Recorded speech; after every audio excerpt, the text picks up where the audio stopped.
Kalau ada orang menyembah roh, dia menyembah makhluk, entah itu setan dan seterusnya. Nah, kembali kepada tema kita. Hari Minggu kalian itu menyembah. Itu pasti tuh. Ini singanya lompat-lompat ini. Hari Minggu kalian itu menyembah. Itu nggak bisa kalian pungkiri. Siapa yang kalian sembah? Siapa yang perintahkan? Elohim tidak, Yesus tidak. Ayo. Siapa yang memerintahkan kalian menyembah pada hari Minggu kepada makhluk yang keluar dari kubur? Elohim Oke, saya tidak. tunjukkan dalilnya, sabar, saya tunjukkan dalilnya. Yesus anak Maria tidak. Lalu siapa? Hati-hati, hati-hati. Yesus berkata, waspadalah kepada iblis yang datang kepadamu memakai namaku. Ada iblis datang sebagai penyesat memakai nama Yesus, ngaku-ngaku Yesus. Iblisnya memakai nama Yesus untuk menyesatkan banyak orang. Coba saudara, coba direnungkan itu, direnungkan.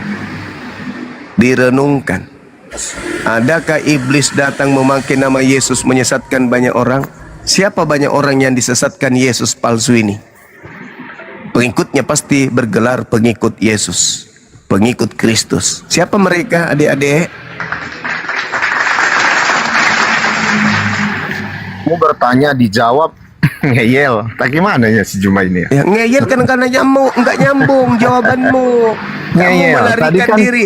Caramu menjawab itu menyembunyikan identitas sembahan kau itu. Ada apa?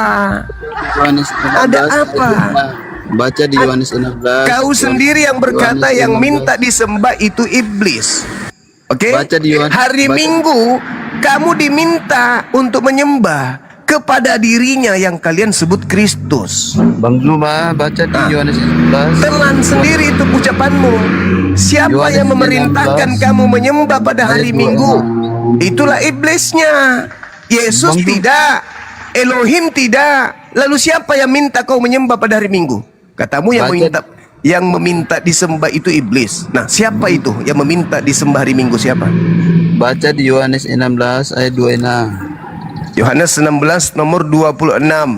Ya. Yohanes 14 16. 16 nomor 26. 6.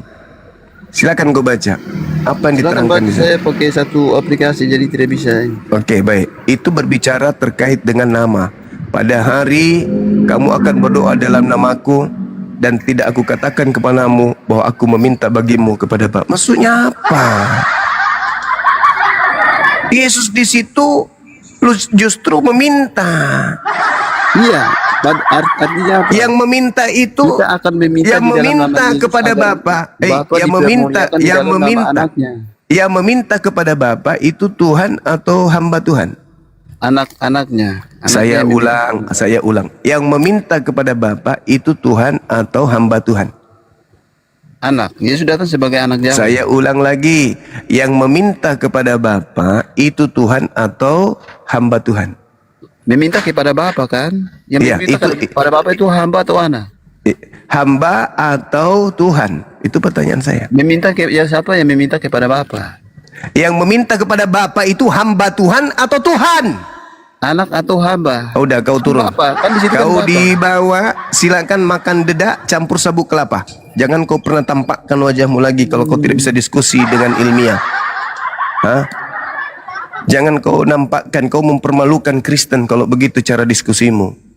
Yang meminta kepada Bapa itu Tuhan atau hamba Tuhan? Anak. Kisah para Rasul 4:30, Yesus itu hamba, kucluk. Kau tinggal jawab aja, hamba. Gitu aja kok susah. Jangan menyesatkan, jangan terlalu kentara. Film India juga kalau berlebihan itu nggak bagus. Udah kentara kali kau mau menyesatkan. Ditanya yang meminta kepada Bapa itu hamba Tuhan atau Tuhan? Anak. Kau dekat di sini ku tampar kau pakai sendal. Tidak usah kau menyesatkan, kau tinggal jujur. Waalaikumsalam. Kamu tinggal jujur aja saudaraku. Ini kita ditonton. Bukan cuma umat Islam yang nonton, ditonton juga orang Kristen. Tolong berikan ilmu yang bermanfaat kepada saudara Kristen. Ini tadi temanya adalah tema dari Mr. Cumi. Yang minta disembah itu iblis. Sekarang pertanyaannya, Kalian ke gereja itu siapa yang minta? Elohim tidak, Yesus tidak. Lalu siapa yang minta dalam nama Yesus untuk disembah? Itu siapa? Ingat kata Yesus, waspadalah kepada iblis yang datang kepadamu memakai namaku. Pertanyaannya, siapa yang meminta disembah pada hari Minggu itu siapa? Pasti ada yang minta. Sampai kalian itu dibisikkan untuk ke gereja menyembah dirinya. Elohim Tuhannya Yahudi minta disembah pada hari Sabat. Allah Tuhannya umat Islam minta disembah pada hari Jumat. Yesus dan muridnya menyembah kepada Elohim pada hari Sabat. Nabi Muhammad dan umatnya menyembah kepada Tuhannya pada hari Jumat. Nah, ini yang jadi masalah. Siapa yang minta hari Minggu untuk disembah dan Kristen menjadi pengikutnya? Jawab. Ya, hari Minggu itu kami disuruh bersekutu, berkumpul, Mulai ngaco. bukan disuruh menyembah. Oh, jadi di gereja kalian tidak menyembah? Kami bersekutu. Ya, kalian tidak menyembah di gereja? Kami bersekutu. Saya tanya, Kami memang tidak kalian bersekutu? Sekutu itu bertemunya antara satu manusia dengan manusia lain. Itu bersekutu maksudnya. Tulul. Yang saya tanya, kalian ngapain? Bukan saya tanya kalian itu ngapain. Yang saya tanya, siapa yang kalian sembah pada saat kalian berkongkok-kongkok berkumpul di situ bersama-sama menyeru kepada sosok yang kalian sebut Kristus. Siapa yang minta? Siapa yang minta kamu melakukan itu? Itu pertanyaan. Kami disuruh bersekutu, Juma, Untuk menyembah kepada siapa? untuk saling menguatkan satu dengan yang lain, berbicara Dalam tentang menyembah, kebenaran firman Tuhan. dalam menyembah Itulah kepada kami siapa? di situ. Dalam menyembah kepada siapa? Kok dalam menyembah, pengen kali sih menyembah, bersekutu. Oh, berarti kalian tidak menyembah? Kalian tidak menyembah? Kami bersekutu di situ. Kalian tidak menyembah dalam bersekutu? Ya, kalau bersekutu ya bersekutu lah. Kalau menyembah Kalian ya tidak menyembah. dalam persekutuan kalian ini, kalian tidak menyembah? Kami bersekutu. Ini masa kali kita ini Astagfirullahaladzim. disuruh- Jadi Kristen ini tidak menyembah? Kami disuruh bersekutu. Iya, Kristen ini tidak menyembah. Kami ini taat kepada Tuhan, taat, percaya, patuh. Oke, kami ini taat, percaya, patuh. Siapa kau patuhi sampai kamu pergi ke gereja hari Minggu menyembah kepada Kristus? Siapa? Bukan menyembah, dibilang kami ini patuh. Oke, berarti orang Kristen ini menyembah atau tidak Perkara menyembah? yang nggak beres kamu pertanyakan. Orang Kristen ini menyembah atau siapa tidak yang menyembah? menyuruh kalian Orang Kristen ini menyembah atau siapa tidak yang menyembah? menyuruh kamu mencium batu haji aswad itu? Saya Kristen tanya. ini menyembah atau tidak Siapa yang menyuruh menyembah? kamu mencium batu haji? Kristen ini Siapa yang menyuruh kamu? atau tidak menyembah? Jawab dulu.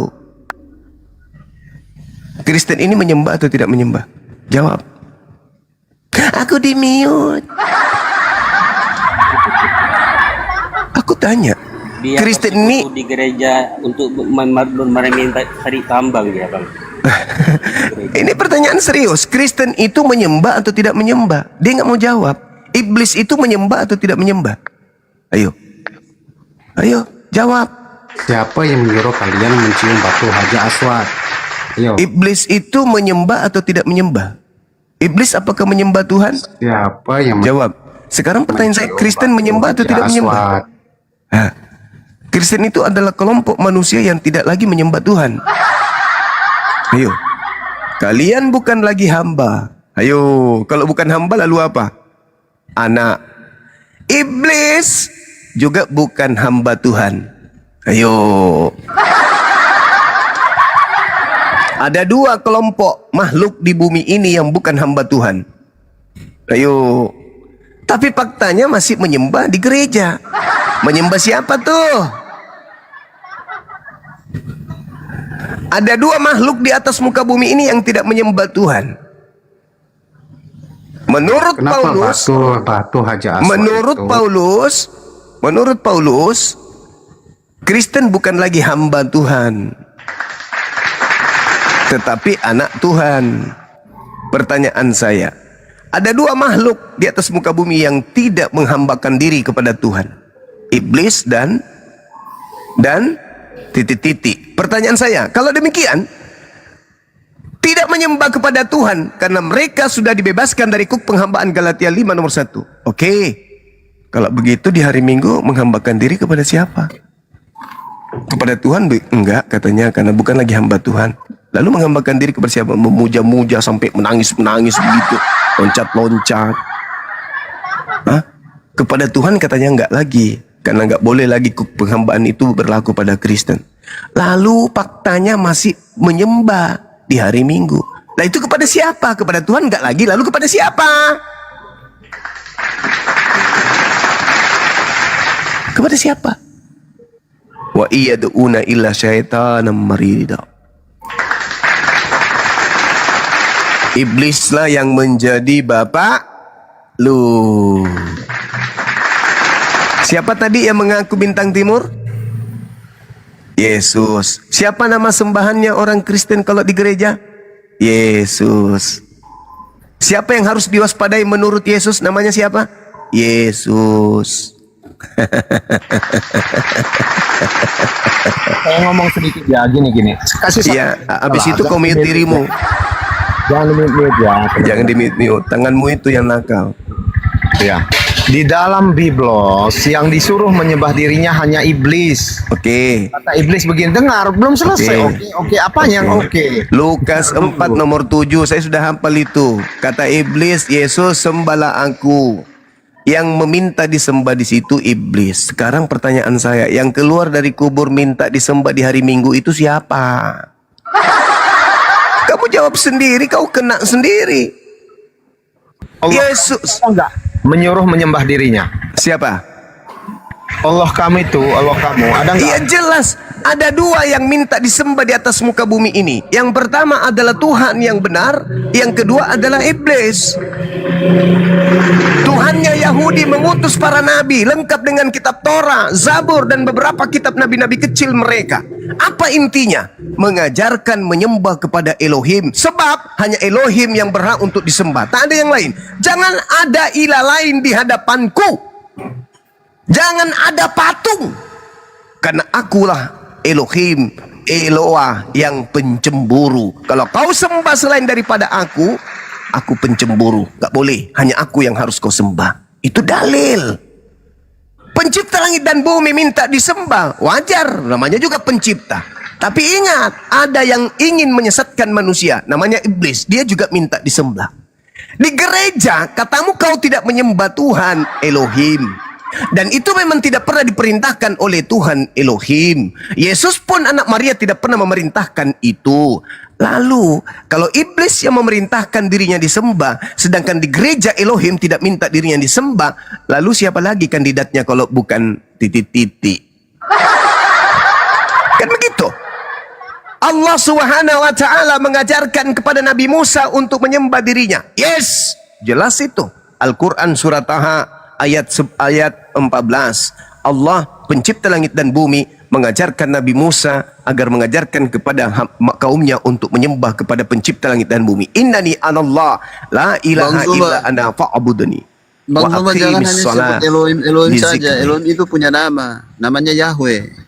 Yahweh itu dewa orang Mesir, dewa tomboy. Tidak ada Yehova orang Yahudi nama, menyebut Yehova itu nama Tuhannya orang Yahudi. Jangan bilang Elohim. Abui, tidak ada orang Yahudi menyebut Tuhannya dengan sebutan Yahweh. Yahweh itu nanti tahun 2000 baru istilah Yahweh itu muncul di bumi. Itu pun cuma di Indonesia. Paham? Tidak ada orang Yahudi menyebut Tuhannya dengan sebutan Yahweh. Yahweh itu dengar, Yahweh itu gelar yang dipopulerkan oleh saksi Yehova. Paham kau? Yahweh itu gelar dewa orang Mesir kuno. Yang menggelari dirinya Yahweh itu dewa tomboy milik orang Yahudi. Nah, kalau Yehova baru betul. Itu cara ejaan membaca Yotevave bagi orang Aramaik. Yehova bukan Yahweh, tulul. Kalau Yahweh itu dewanya orang Yunani Mesir kuno gitu. Sekarang nggak usah kau permasalahkan hal sepele. Paham kau? Orang Roma menggantikan Yotevave itu dengan sebutan Theos. Harusnya kau tegur itu.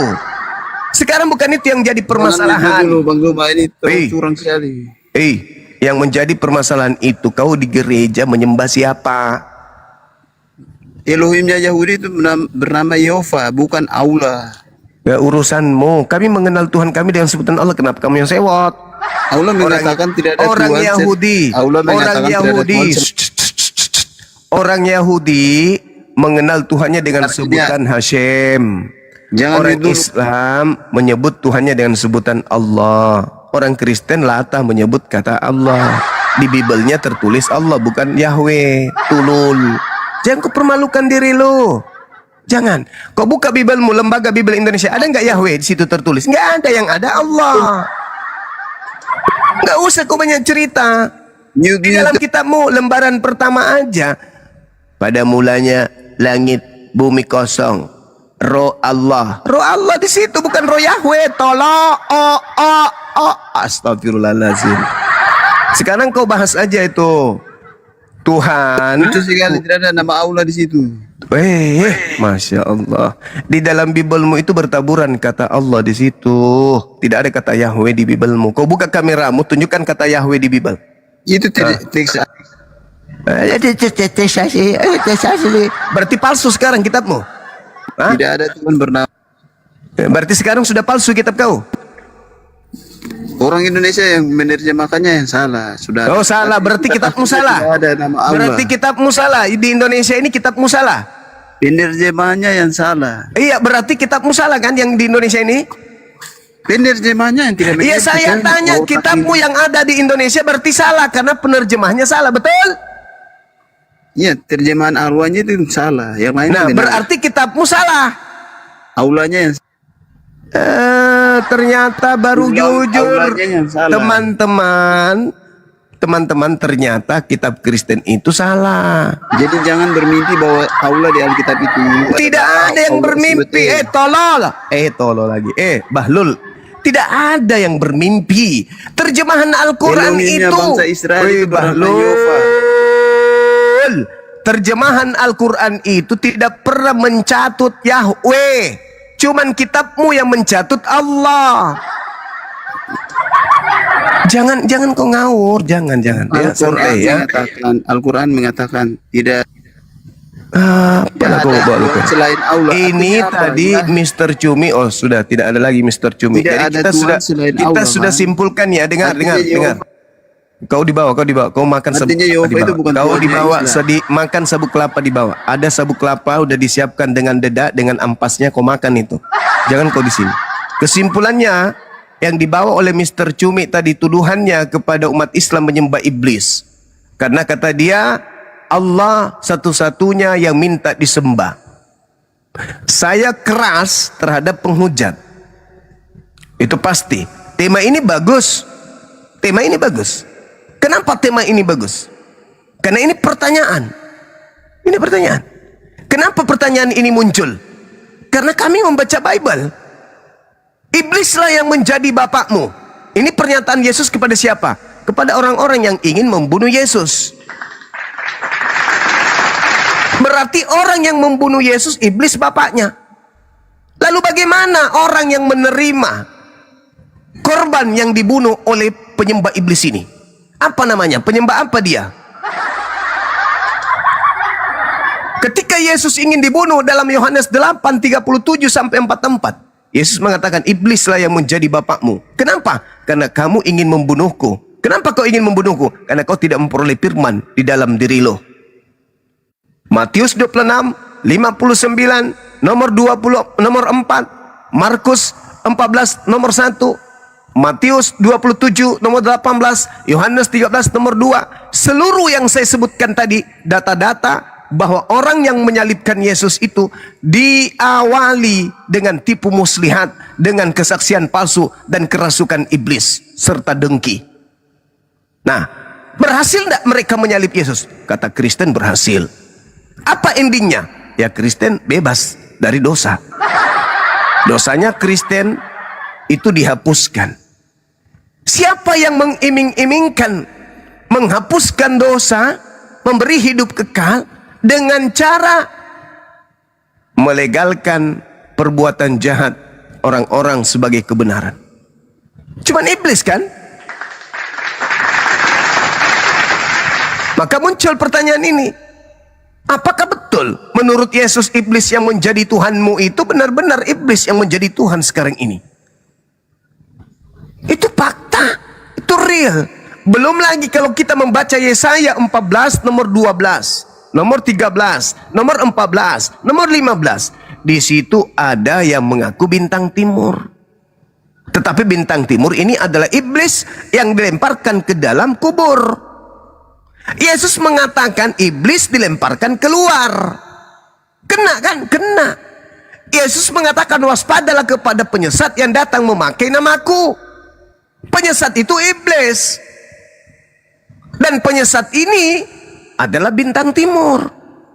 Nah, di kitab Wahyu 22 nomor 16. Ada yang mengaku Yesus, tapi buka kedoknya, mengaku bintang timur. Kata Yesus, waspadalah kepada penyesat yang datang kepadamu, memakai namaku. Jadi penyesat itu memakai nama siapa? Nama Bang Suma? Bukan dong. Nama Yesus. Berarti penyesat ini datang memakai nama Yesus, penyesatnya. Dan di kitab Wahyu diterangkan dengan sangat jelas. Di situ ada yang memakai nama Yesus dan mengaku bintang timur. Bintang timur itu Lucifer. Ayo, tradisi Yahudi bintang timur itu Lucifer, Hillel bin Zakar. Ayo, bintang timur. Nah, sedangkan Kristen penyembah bintang timur. Ayo. Kalau Kristen penyembah bintang timur, menurut Yahudi, Kristen ini penyembah siapa? Sederhana, bukan? Jadi jangan memfitnah. Oh, Allah Subhanahu wa taala itu iblis, jangan. Namanya saja Subhanahu wa taala, Maha Suci, Maha Tinggi. Anda baca Yesaya 5:16. Pencipta yang disembah oleh Yahudi Maha Suci, Maha Tinggi. Berarti kalau diarabkan Subhanahu wa ta'ala. Berarti yang disembah oleh para nabi, orang-orang Bani Israel adalah pencipta yang suci, yang tinggi. Berarti Subhanahu wa ta'ala. Sama seperti umat Islam. Lantas dikatakan tadi sama Master Cumi. Dibilangnya bahwa umat Islam itu hanya iblis. Katanya hanya iblis yang minta disembah. Nih, kita bacakan dalil. Penyembah benar itu adalah yang menyembah roh, katanya di dalam Matius Yohanes 4 nomor 23 nomor 24. Sedangkan di dalam Wahyu 19:4, 1 Korintus 14:24, tadi saya katakan 2 Raja-Raja 17 nomor 36, Matius 4 nomor 10, Matius Keluaran 20 nomor 3. Ternyata pencipta langit dan bumi, Wahyu 22 nomor 9, Wahyu 19 nomor 10, Wahyu 14 nomor 7 itu minta agar menyembah kepada Allah saja, tak ada yang lain. Yesus mengajarkan kepada iblis juga menyembah kepada Allah saja, jangan yang lain. Berarti apakah Yesus ini mengajarkan menyembah kepada iblis? Kan tidak mungkin. Nah, terus Tuhan itu pencemburu. Kenapa dia pencemburu? Gak boleh ada sembahan lain, gak boleh. Berarti Tuhan itu memang mengajak manusia untuk menyembah dirinya. Kalau tadi si siapa Master Cumi itu mengatakan Allah minta sembah gila sembah. Yang gila sembah siapa? Yang gila sembah itu yang tidak boleh ada ilah lain selain dirinya. Dan itu wajar. Karena Tuhan pencipta langit dan bumi memang menginginkan agar dirinya saja yang disembah untuk supaya manusia itu selamat. Sekarang pertanyaannya, siapa yang mengajarkan Kristen menyembah kepada makhluk yang keluar dari kubur pada hari ketiga? Elohim tidak, anak Maria juga tidak. Lalu siapa yang mengajarkan itu? Pergilah ke seluruh dunia, jadikanlah seluruh manusia jadi muridku. Nah, murid-muridnya ini ke gereja menyembah si Kristus ini atas perintah siapa? Nah, itu belum dijawab sampai 2 hari sebelum kiamat. Saya kira begitu, saya kembalikan sementara. Saya sarapan dulu, ada guruku di sini, Bang Baal. Silakan diambil alih sementara, Bang. Lanjut.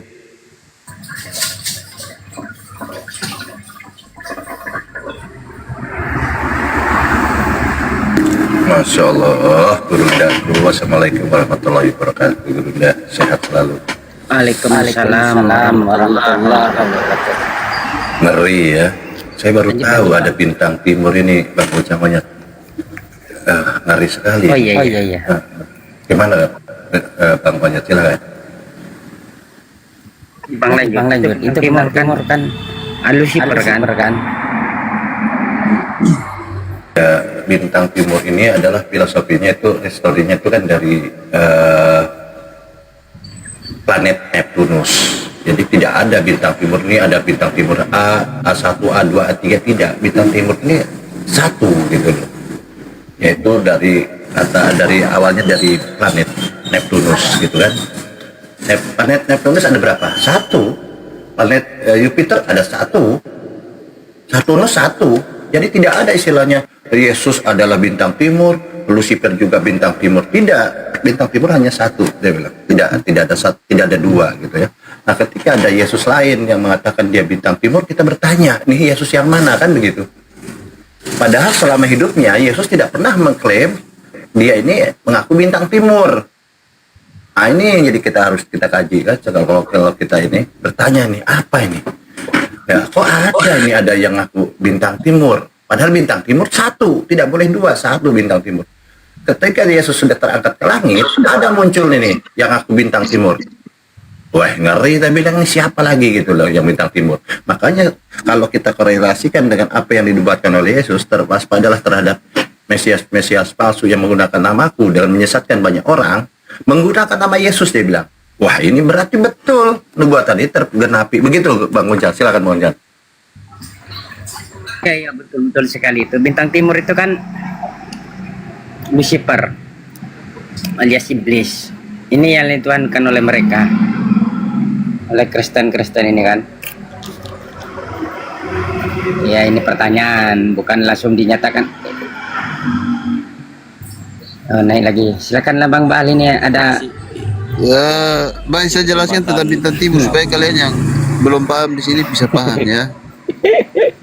Bintang timur adalah simbol simbol raja. Makanya orang Majus juga datang kepada Yesus saat mereka melihat bintang timur. Mereka katakan akan lahirnya raja. Kami sudah melihat tandanya di langit, bintang timur. Artinya apa? Bintang timur itu adalah simbol raja. Iblis juga adalah raja. Makanya iblis disebut bintang timur. Raja dari para malaikat yang diusir dari surga. Mereka yang menentang Yahweh dan diusir dari surga itu kan iblis. Makanya iblis juga disebut bintang timur atau raja. Raja dari para malaikat yang diusir dari surga. Makanya dia sekarang berkuasa di bumi sebagai raja, iblis itu. Makanya Yesus turun untuk menyelamatkan kita dari kuasa dari raja iblis itu. Begitu. Semoga kalian bisa paham sedikit ya. Makanya di dunia ini ada dua raja, ada dua bintang timur, yaitu Yesus dan iblis. Kita kalau mau selamat ikut raja yang benar, yaitu Yesus. Kalau mau binasa ikut raja yang pemimpin para malaikat yang memberontak, yaitu iblis yang sekarang ada di bumi. Tatanya ada di bumi. Makanya kami curiga kotak hitam itu adalah raja tatanya iblis. Batu hitam itu kan simbol iblis yang diusir dari surga dan dilemparkan ke bumi. Iya, jadi teman-teman, kalau kita mengaku ya, kenapa kalau Islam tidak boleh menafsir, menjelaskan, premium atau menghujat kitab-kitabnya orang ya, karena kita tidak punya kapasitas di sana. Nah, kalau baik kitab Hindu, Buddha, Konghucu, Yahudi maupun Kristen ya, kita tidak boleh menafsirkan. Nah, dalam tafsiran, penjelasan dari Bible sendiri bahwa bintang timur adalah Lucifer. Bintang timur adalah saudara. Bintang timur adalah iblis, gitu kan? Artinya raja. Nah, di sana Anda ini sabar dulu, Bang.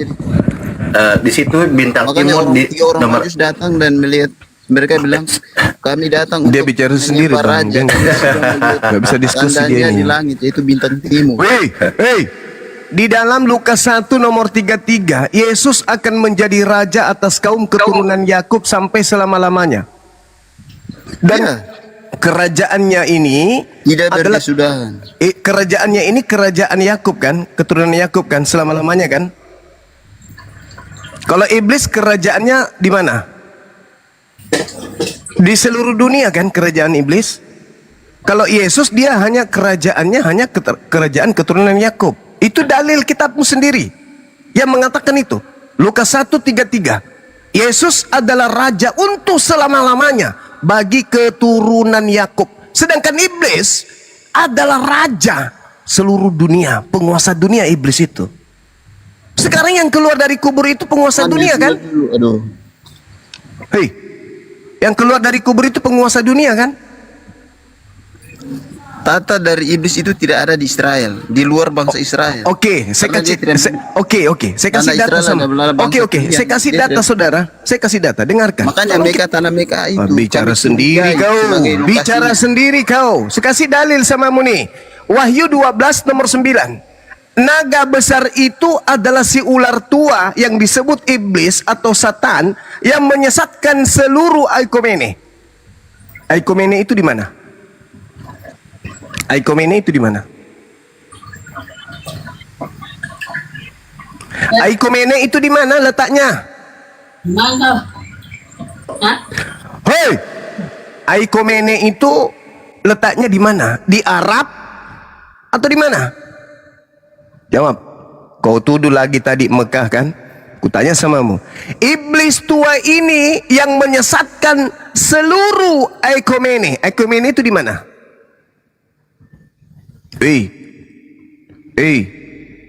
Aikomene itu di mana? Di Arab. Ya Om. Coba. Kau cari dulu di Google. Aikomene itu letaknya di mana? Ingat. Ketika ada pemberitaan, ada yang datang di Pulau Patmos mengaku Lucifer, mengaku bintang Ada timur. satu tempat yang disujud oleh semua umat itu. Kau ditanya Aikomene, ada satu tempat yang disujud kau tidak Satu titik tempat semua umat manusia. Yesaya 66 nomor 23, sabat berganti sabat, bulan berganti bulan, seluruh manusia akan datang kepadaku, sujud beribadah kepadaku. Itu yang menggenapi siapa? Sekarang yang saya tanya, Wahyu 12:9. Naga besar itu si ular tua yang disebut iblis atau Satan yang menyesatkan seluruh Aikomene. Menyesatkan Aikomene. Aikomene itu di mana? Gitu aja kok repot.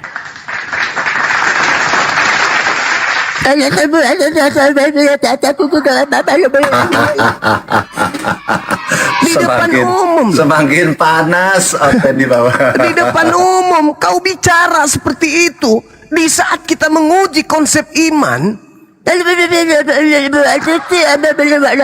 Orang bertanya dalil. Wahyu 12:9. Naga besar itu si ular tua yang disebut iblis atau setan menyesatkan seluruh Aikomene. Cari tahu Aikomene itu di mana?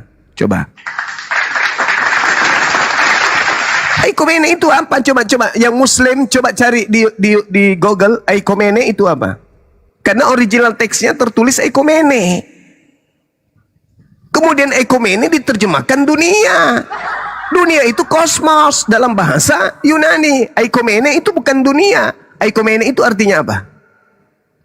Arab Saudi. Gereja Om. Hah? Aikomene artinya adalah Aikomene artinya adalah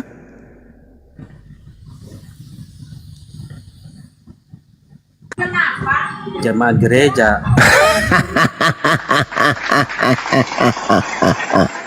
Aikomene itu persatuan gereja yang berada di bawah naungan kerajaan Romawi. Sekutu berarti tadi ya. Berpersekutuan. Jadi iblis tua atau Satan yang menyesatkan seluruh persekutuan Romawi. Sekarang Pulau Patmos itu berada di mana? Pulau Patmos itu ada yang tahu nggak? Di mana berada Pulau Patmos itu? Tempat datangnya Timur. bintang timur. Hah? Di Jawa Timur, Bang. Sulawesi Barat.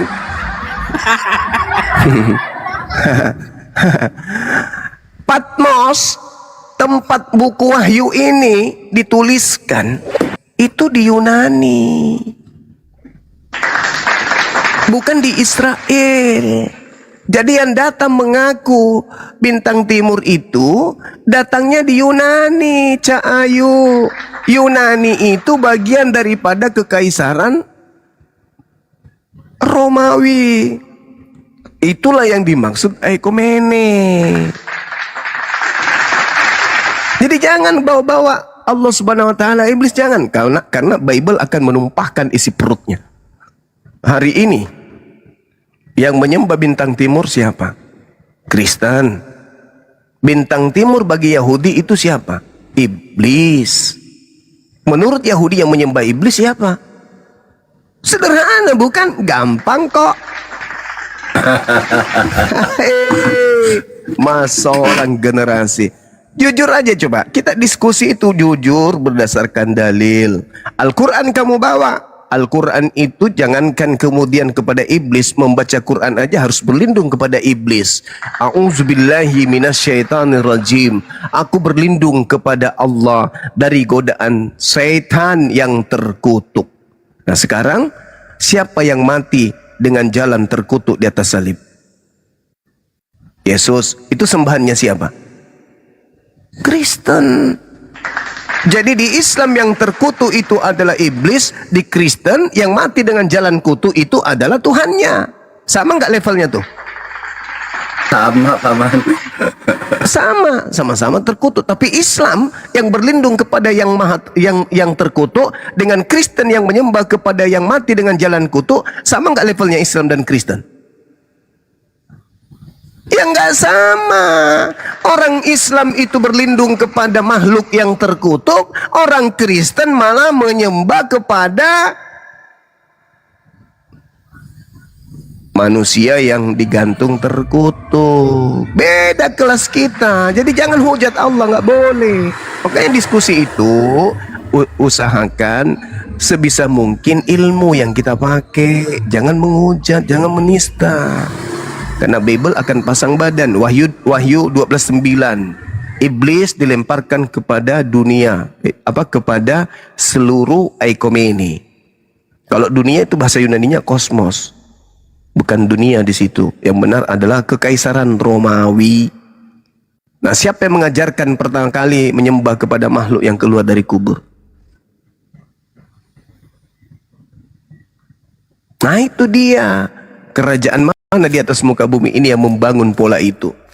Kerajaan Arab, kerajaan Mesir, kerajaan Hindu, dalam hal ini India, atau kerajaan Romawi? Kerajaan Romawi, Wahyu 12 nomor 9. Iblis setan dilemparkan ke sono. Apa yang dihadiahkan kerajaan Romawi kepada saudara-saudara kami Kristen?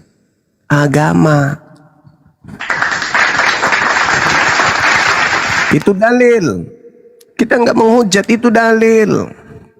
Tunjukkan di mana dalilnya iblis dilemparkan ke Arab. Itu nggak ada. Dalilnya dilemparkan ke Eikomene. Eikomene itu kekaisaran Romawi. Iblis dilemparkan kepada kekaisaran Romawi. Nah, apa yang dihadiahkan kemudian kepada saudara kita Kristen dari kekaisaran Romawi ini? Apa? Agama Katolik. Agama Katolik diprotes, lahirlah Protestan dan sekte-sekte yang lain. Gampang kok. Panas kok.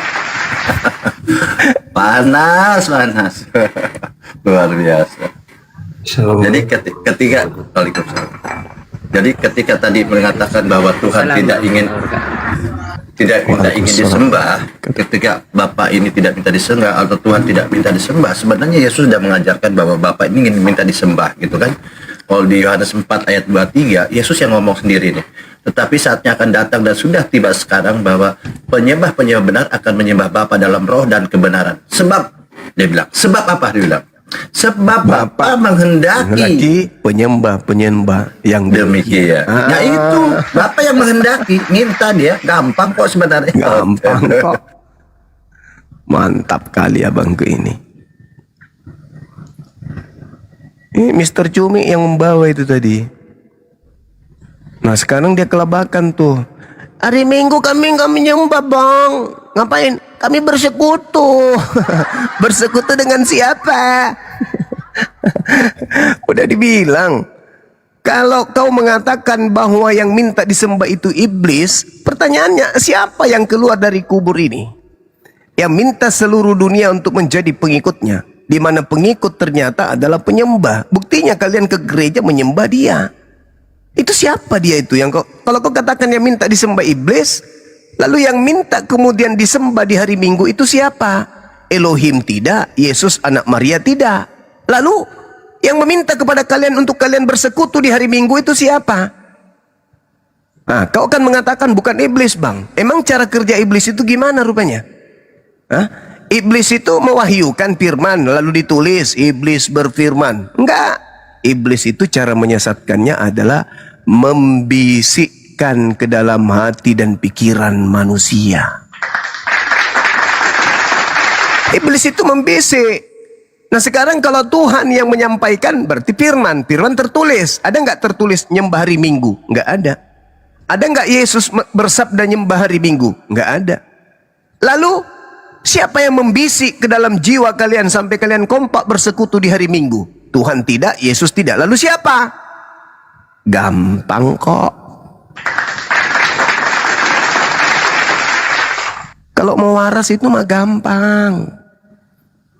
Pakai dalil, telah ada dalil itu dengan akal, udah selesai. Ini kalau saya seorang Kristiani membaca Wahyu 12:9, iblis itu dilemparkan ke Aikomene, ke seluruh kekaisaran Romawi, saya pasti sudah meninggalkan agama itu. Saya pasti sudah meninggalkan itu karena tertulis jelas iblis yang turun ke bumi diletakkan di mana? Di kekaisaran Romawi. Dalilnya mana? Wahyu 12:9. Gampang kok. Kalau mau waras, kalau mau gila permanen, ya tidak mau menggunakan akal. Begitu saudara. Jadi tolong jangan menghujat, jangan menista. Kalau kalian menuduh kami menyembah iblis, tunjukkan dalilnya. Tunjukkan dalilnya di mana kami menyembah iblis. Kalau saya menyikapi tema ini pertanyaan. Saya sajikan data. Yesaya 14, nomor 12, 13, 14, 15. Iblis dilemparkan ke dunia orang mati. Dunia orang mati itu apa namanya? Restoran atau kuburan? Kuburan. Kalian menyembah kepada makhluk yang keluar dari restoran atau keluar dari kuburan? Gampang kok. Sederhana kan? Makanya Yesus mengatakan dalam Yohanes 12:31, saatnya dunia dihakimi. Siapa yang dihakimi? Penguasa dunia. Siapa penguasa dunia yang dihakimi ini? Penguasa dunia yang dihakimi ini siapa?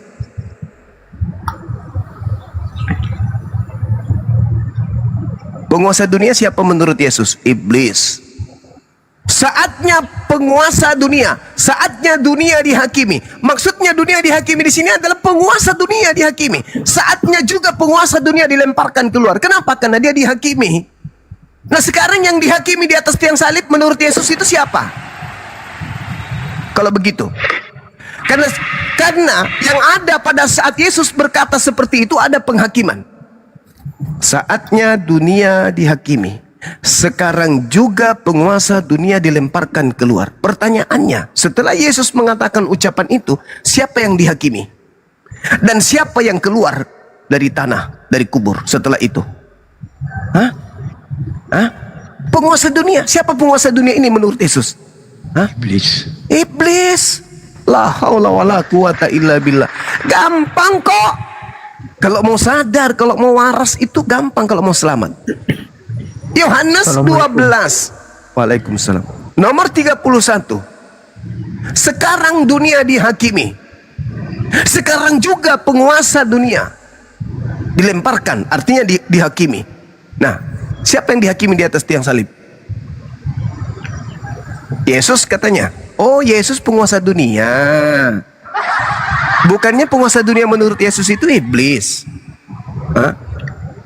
Makanya yang diuji, yang diuji kemudian oleh iblis Yesus, bukan Yesus yang menguji kemudian iblis.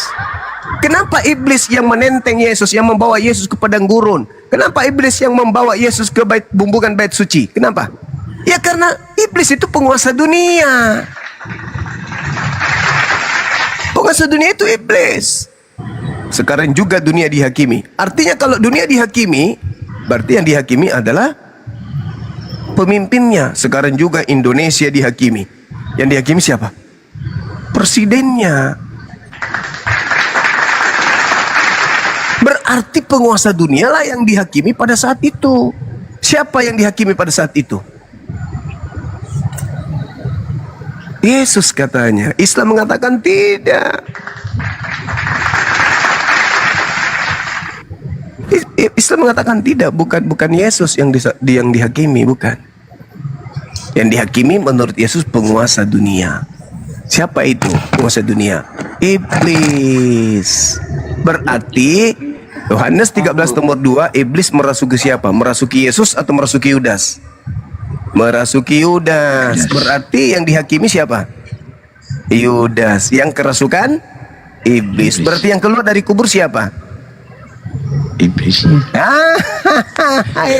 Gampang kok. Kalau mau waras itu gampang. Manda kelamaan gila Aki. Jadi kainaan. Itu dia. Ulaika hum syarrul bariyah, kata Allah.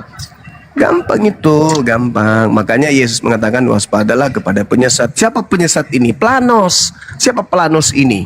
Kata Yesus, pendusta, pembohong, penipu yang suka mengelabui. Siapa yang suka mengelabui? Iblis. Iblis datang, penyesat datang memakai nama siapa? Nama Yesus. Nama Yesus. Makanya Yesus mengatakan waspadalah kepada penyesat yang datang kepadamu memakai namaku. Menyesatkan banyak orang dia itu. Jadi kalau ada berkata bertemu Mesias di sini, Mesias, jangan kau percaya, karena iblisnya datang memakai namaku. Gampang kok. Begitu saudaraku ya. Jadi jangan, sekali lagi naik di Komal Islam itu, jangan pernah kamu itu menghujat sesembahan. Jangan. Kenapa? Karena Bible akan memuntahkan isi perutnya. Orang Israel, Yahudi mengatakan bintang timur itu iblis. Kristen menyembah bintang timur. Nah, coba Anda terjemahkan, pikirkan aja sendiri tuh. Wahyu 22:16, akulah Yesus sang bintang timur. Yesus mengatakan namanya akan dipakai oleh iblis. Bintang timur menurut orang Yahudi adalah iblis. Berarti kalau kita mendefinisikan Wahyu 22 nomor 16, yang mengaku Yesus dan yang adalah bintang timur menurut Yahudi apa? Siapa? Iblis. Berarti menurut Yahudi, Kristen dalam hal ini menyembah siapa? Bintang timur, yang adalah Lucifer dalam tradisi Yahudi. Bukan Islam loh, tradisi Yahudi loh. Itu fakta, itu real. Silakan Anda terjemahkan atau Anda melihat Bible atau kitab Tanak dalam bahasa Inggris. Silakan Anda buka sekarang. Yesaya 14 nomor 12, nomor 13, nomor 14, nomor 15. Coba terjemahan yang lebih tua dari sebelum masuk ke Indonesia. Bible Perjanjian Lama, kitab Yesaya itu menulis bintang timur dengan sebutan apa di situ? Lucifer. Lucifer ini siapa? Masalah iblis. Oh, dia sederhana. Jadi jangan nuduh-nuduh umat Islam nyembah iblis, jangan. Nah, jangan. Karena iblis itu, kau tahu kata iblis itu berasal dari Quran. Tidak ada iblis dalam bahasa Yunani. Tidak ada. Ya. Iblis itu adanya di Quran. Kenapa iblis ada di Quran? Karena Al-Quran mengurai siapa iblis ini. Kalian mengikuti kata iblis itu hanya dari Al-Quran. Bahasa Yunani nggak ada iblis. Begitu juga dalam bahasa Ibrani, Aram. Jadi yang memperkenalkan agar menghindarkan diri dari iblis itu hanya Quran. Maka yang diterangkan dalam Quran, illa iblis, illa iblis, illa iblis, illa iblis. Nah, kata iblis kalian ambil, kalian pakai. Padahal Al-Quran menjelaskan lebih dulu daripada terjemahan Bible. Begitu, kalau dikalain itu legion. Iblis, jauh kali. Iblis legion. Jauh kali perginya. Kalau kata Rudi Yohanes, apa itu? Hantu balau. Hantu balau. Jadi hati-hati ya bang ya, saudara-saudaraku ya, apalagi Komal saudaraku Cang Onyot ini menjadi pantauan apologet Islam Indonesia.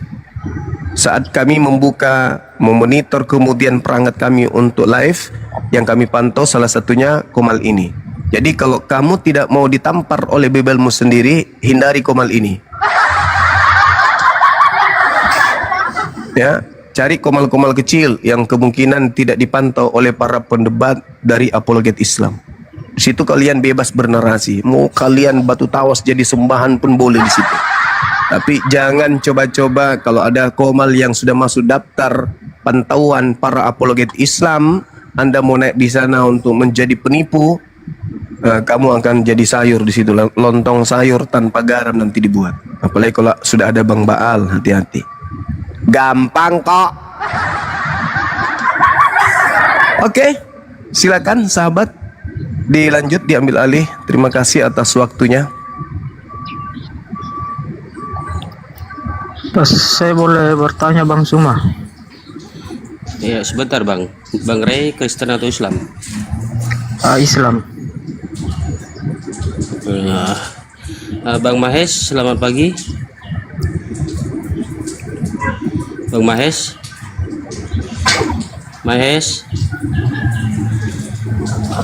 Oke, saya turunkan ya. Bang, kalau Islam di sini sesama Islam bukan dilarang ya. Di sini diskusi lintas agama, Bang. Bukan sesama Islam ya. Oh iya Bang, iya siap. Nanti Apa kalau yang mau ada ditanyakan, pertanyaan Bang? khusus DM aja langsung. Gini aja, apa yang mau ditanyakan sama Bang Suma gitu loh? Tentang apa tuh? Satu aja nih, apakah ada di dalam Al-Quran ucapan Selamat Natal? Itu saja. Silakan Gurunda, kalau mau dijawab. An-Nahl ayat 105. Allah Subhanahu wa taala berfirman, Bismillahirrahmanirrahim.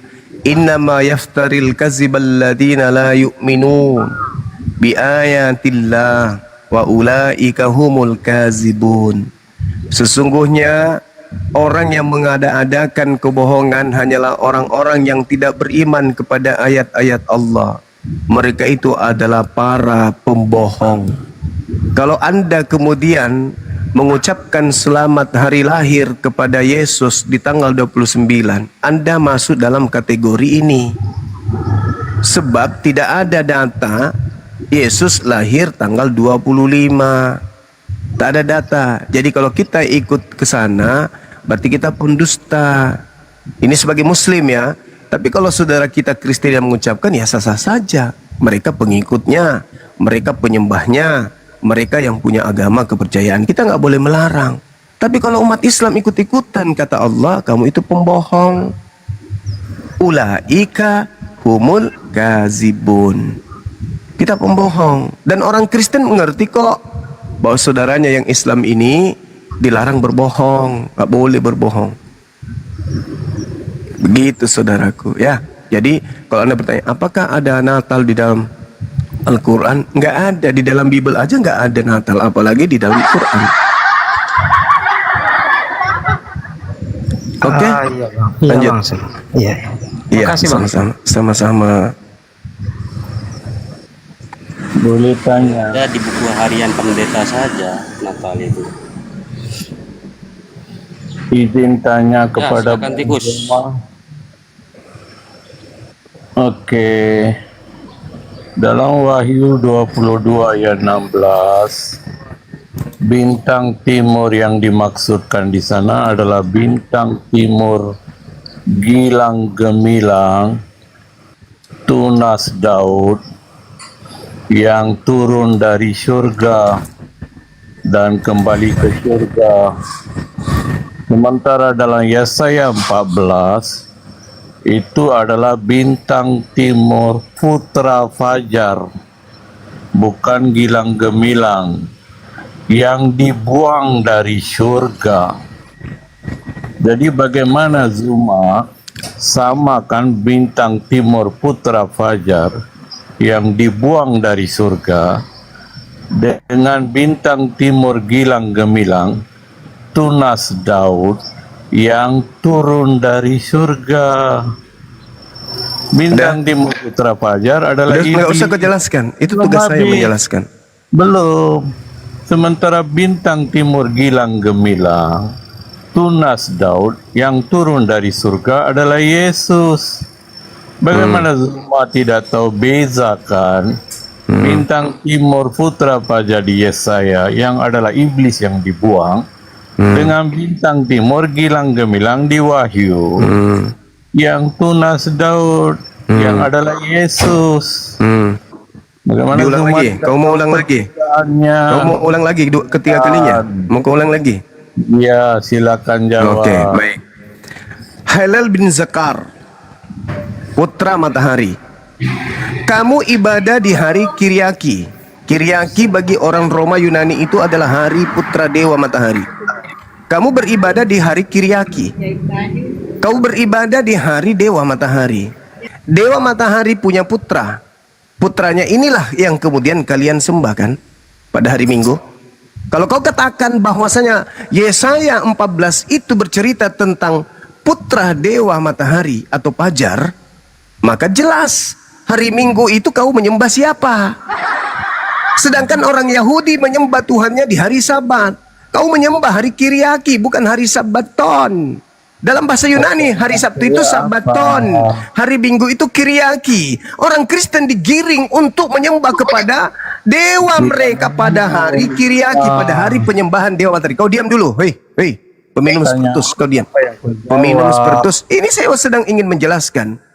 Saya kan sudah menjelaskan, pelan-pelan saya jelaskan kepadamu. Peminum spiritus, diam dulu. Jadi, ketika orang Yahudi mengatakan bahwa iblis dilemparkan ke alam kubur, lalu kemudian Kristen diberi tanda kepada angkatan jahat, makhluk keluar dari kubur. Sekarang yang jadi pertanyaannya adalah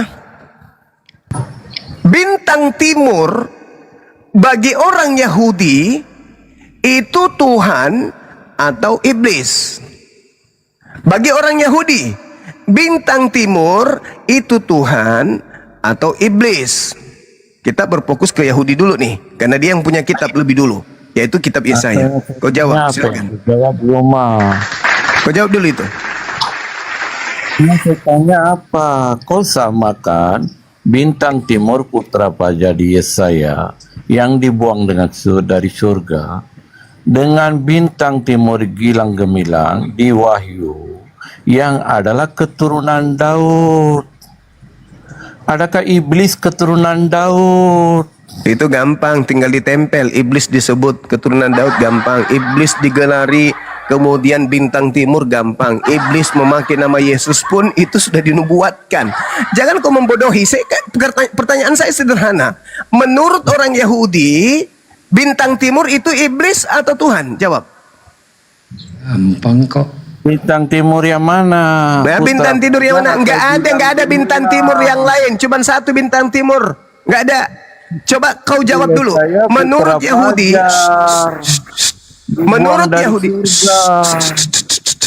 menurut Yahudi, bintang timur itu Tuhan atau iblis? Jawab. Bintang timur ya. Menurut Yahudi di dalam Talmud, bintang timur itu apa? Iblis atau Tuhan? Bintang timur yang mana? Ya saya kan menurut Wahyu. Yahudi, bintang timur itu apa? Yesus di dalam Talmud itu anak apa? Anak Tuhan atau anak titik-titik? Jawab. Bukan menurut Yahudi, menurut Alkitab.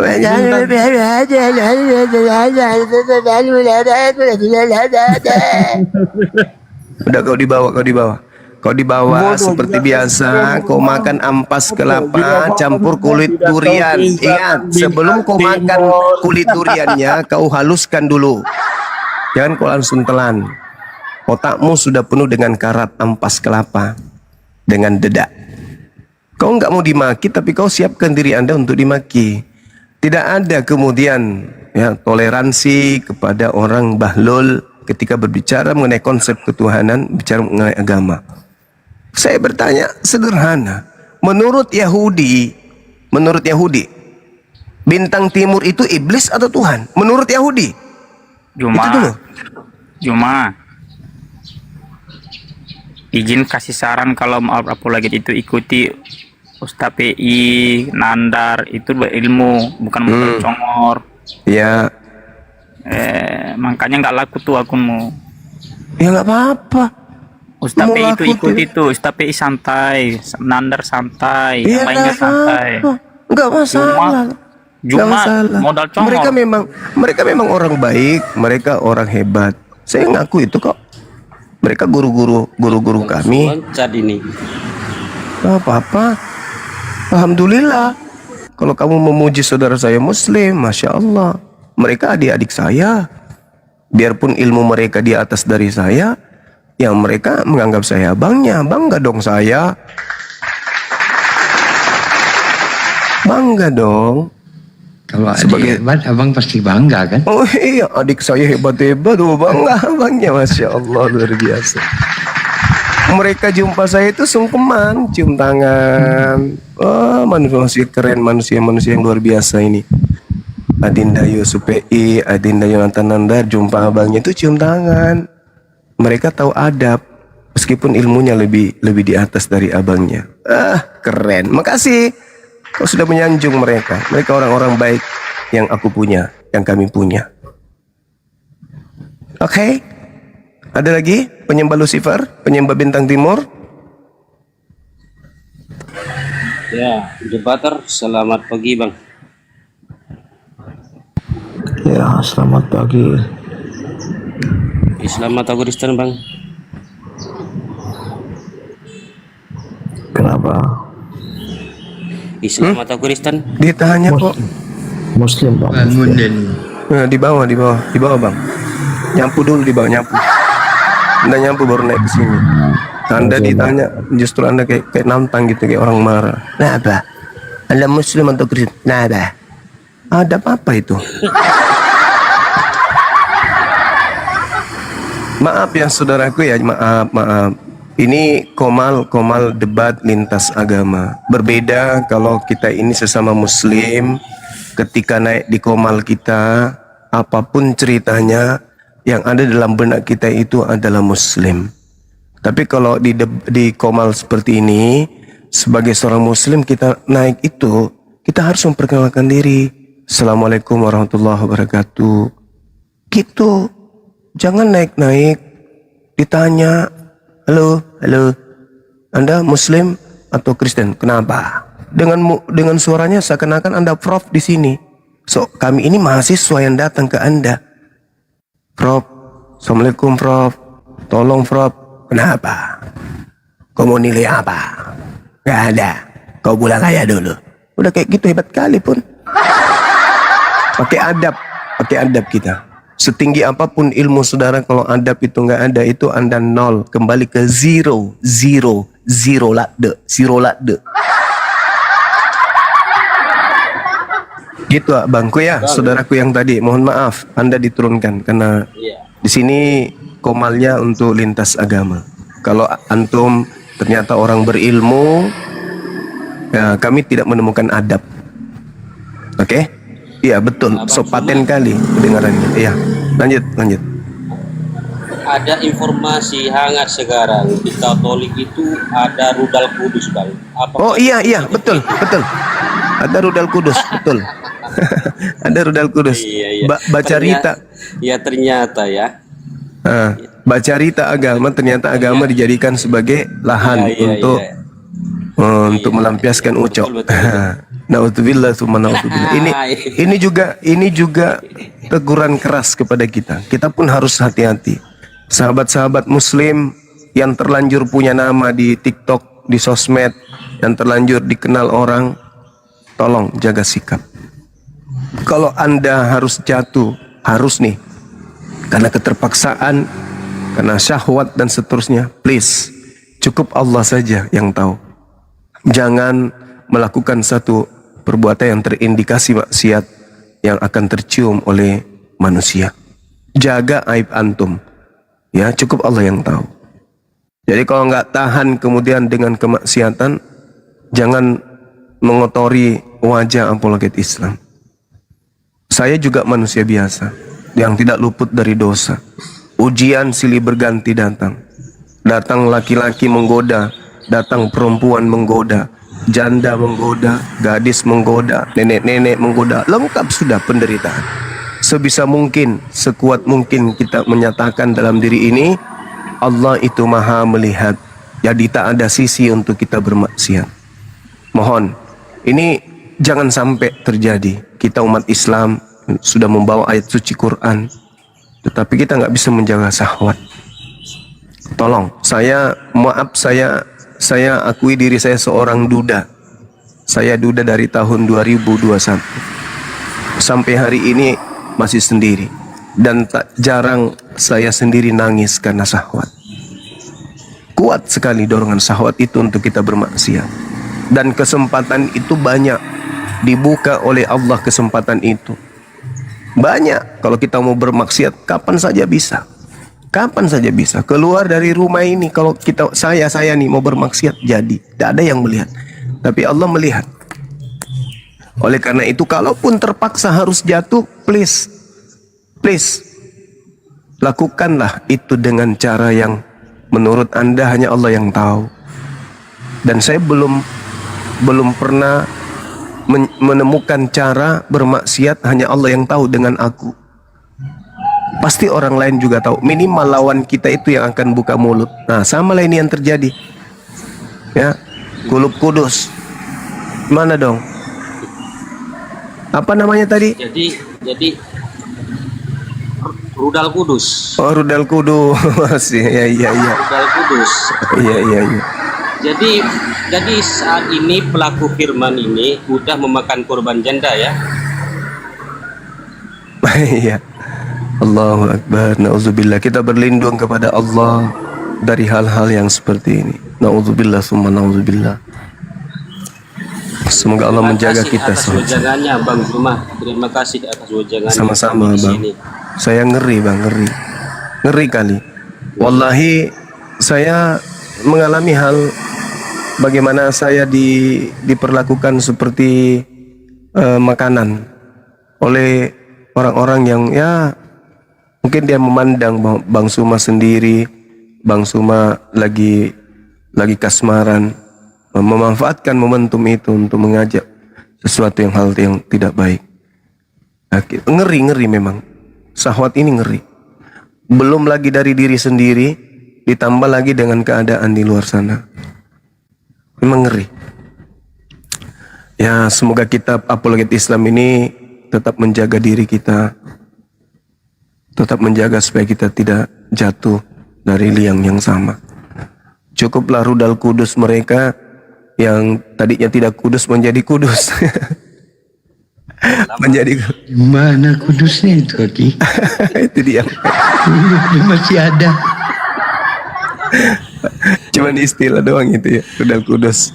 Karena namanya juga namanya juga RK. Jadi teman-teman bilang, oh ternyata namanya itu rudal kudus. Ya Allah ya Karim. Allahumma shalli ala sayyidina. Sekarang mulai ada penekanan Bang, menurut informasi dari kan saya DM kan kepada korban. Udah Bang, saya udah ditekan, kalau tidak dihapuskan VT-VT-nya, saya tidak akan bertanggung jawab. Seperti itu jawaban RK itu. Lebih bagus nggak usah tanggung jawab. Ada penawaran duit 30 juta katanya. Ya. Kalau tanggung jawab, Aki bertambah lagi satu lagi pengikut Yesus itu. Ya nggak apa-apa, pemaksiat kok. Anaknya pun jadi mereka juga kalau tanggung jawab. Bagus nggak usah tanggung jawab. Iya juga sih. Ya, pada intinya kita berlindung kepada Allah. Iya. Wow. Kemarin RK nelpon sama aku terus, padahal sebelumnya semua yang berhubungan sama dia diblokir. Tapi setelah tahu VT saya FYP, dia telepon dan mengancam saya kalau saya tidak dihapus akunnya, katanya tidak mau bertanggung jawab seperti itu.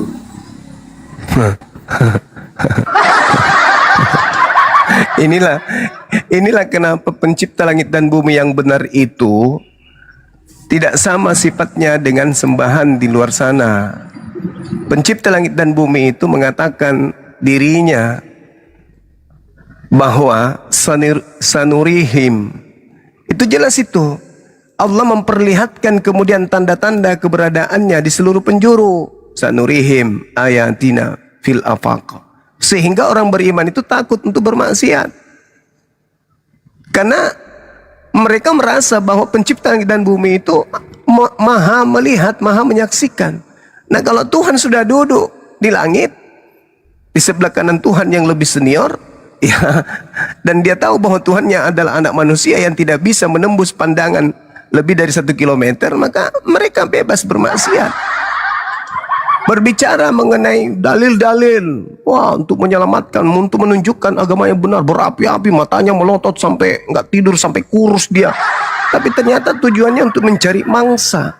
Umat Islam, Tuhannya sanurihim ayatina fil afaq wa fi anfusihim. Sehingga umat Islam itu sebisa mungkin menghindarkan diri dari maksiat. Karena mereka sadar, aku di dalam kamar seorang diri sekalipun, di situ aku tidak sendiri, di situ ada Tuhanku yang menyaksikan aku. Kalau dia, Tuhannya sudah di atas duduk, jadi tak ada lagi yang melihat. Mungkin begitu pikirannya, sehingga hari ini mereka berkhotbah, malamnya mereka bermaksiat. Itu sampai dia hamili orang tuh. Mungkin saja seperti itu. Orang yang lisannya basah membaca isi kitabnya sendiri, sampai wah berapi-api, nantang-nantang saya dan seterusnya, ternyata rusak. Saya sih kecewa berat. Aku berpikir orang-orang seperti ini harusnya menjaga diri dari maksiat. Ternyata memalukan Kristen dia. Kok masih digoda iblis juga ya, Ki? Padahal kan udah pasti neraka. Iblis kurang kerjaan itu. Pelaku firman, Bang, bukan pembawa firman saja, pelaku firman Amsal. Bang. Allahu Akbar, Masya Allah. Ya. Ini Islam sekali Mohon lagi. maaf ya, tapi Ya, silakan. Iya. Silakan Bang, silakan. Tapi mohon maaf ya kepada teman-teman. Di sini kami bukan kita, tapi sudah dilegitimasi oleh, sudah diizinkan tentang penyebaran ini. Karena penghujat agama Tuhan, agama Allah, itu harus dihinakan dengan cara seperti ini. Betul, benar itu. Jadi gimana? Memang harus diviralkan, supaya mereka itu orang-orang ini sadar, oh selama ini yang aku ikuti, yang aku jagokan, membawa agamaku ternyata pelaku maksiat. Ini kalau sudah kayak begini nih, itu bukan lagi oknum, karena dia itu pelaku firman katanya. Iya, bukan oknum lagi, bukan oknum. Memang dia mempraktekkan agamanya, gitu. Kenapa sayang? Tuhan, halo. Tuhan KW, Islam atau Kristen? Kenapa? Kenapa? Tanya. Nah, ini pelaku firman mau nongol nih, pelaku firman.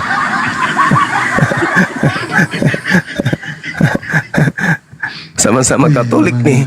Ini seperguruannya nih sama RK ini. Oh, beda, bukan begitu. Oh.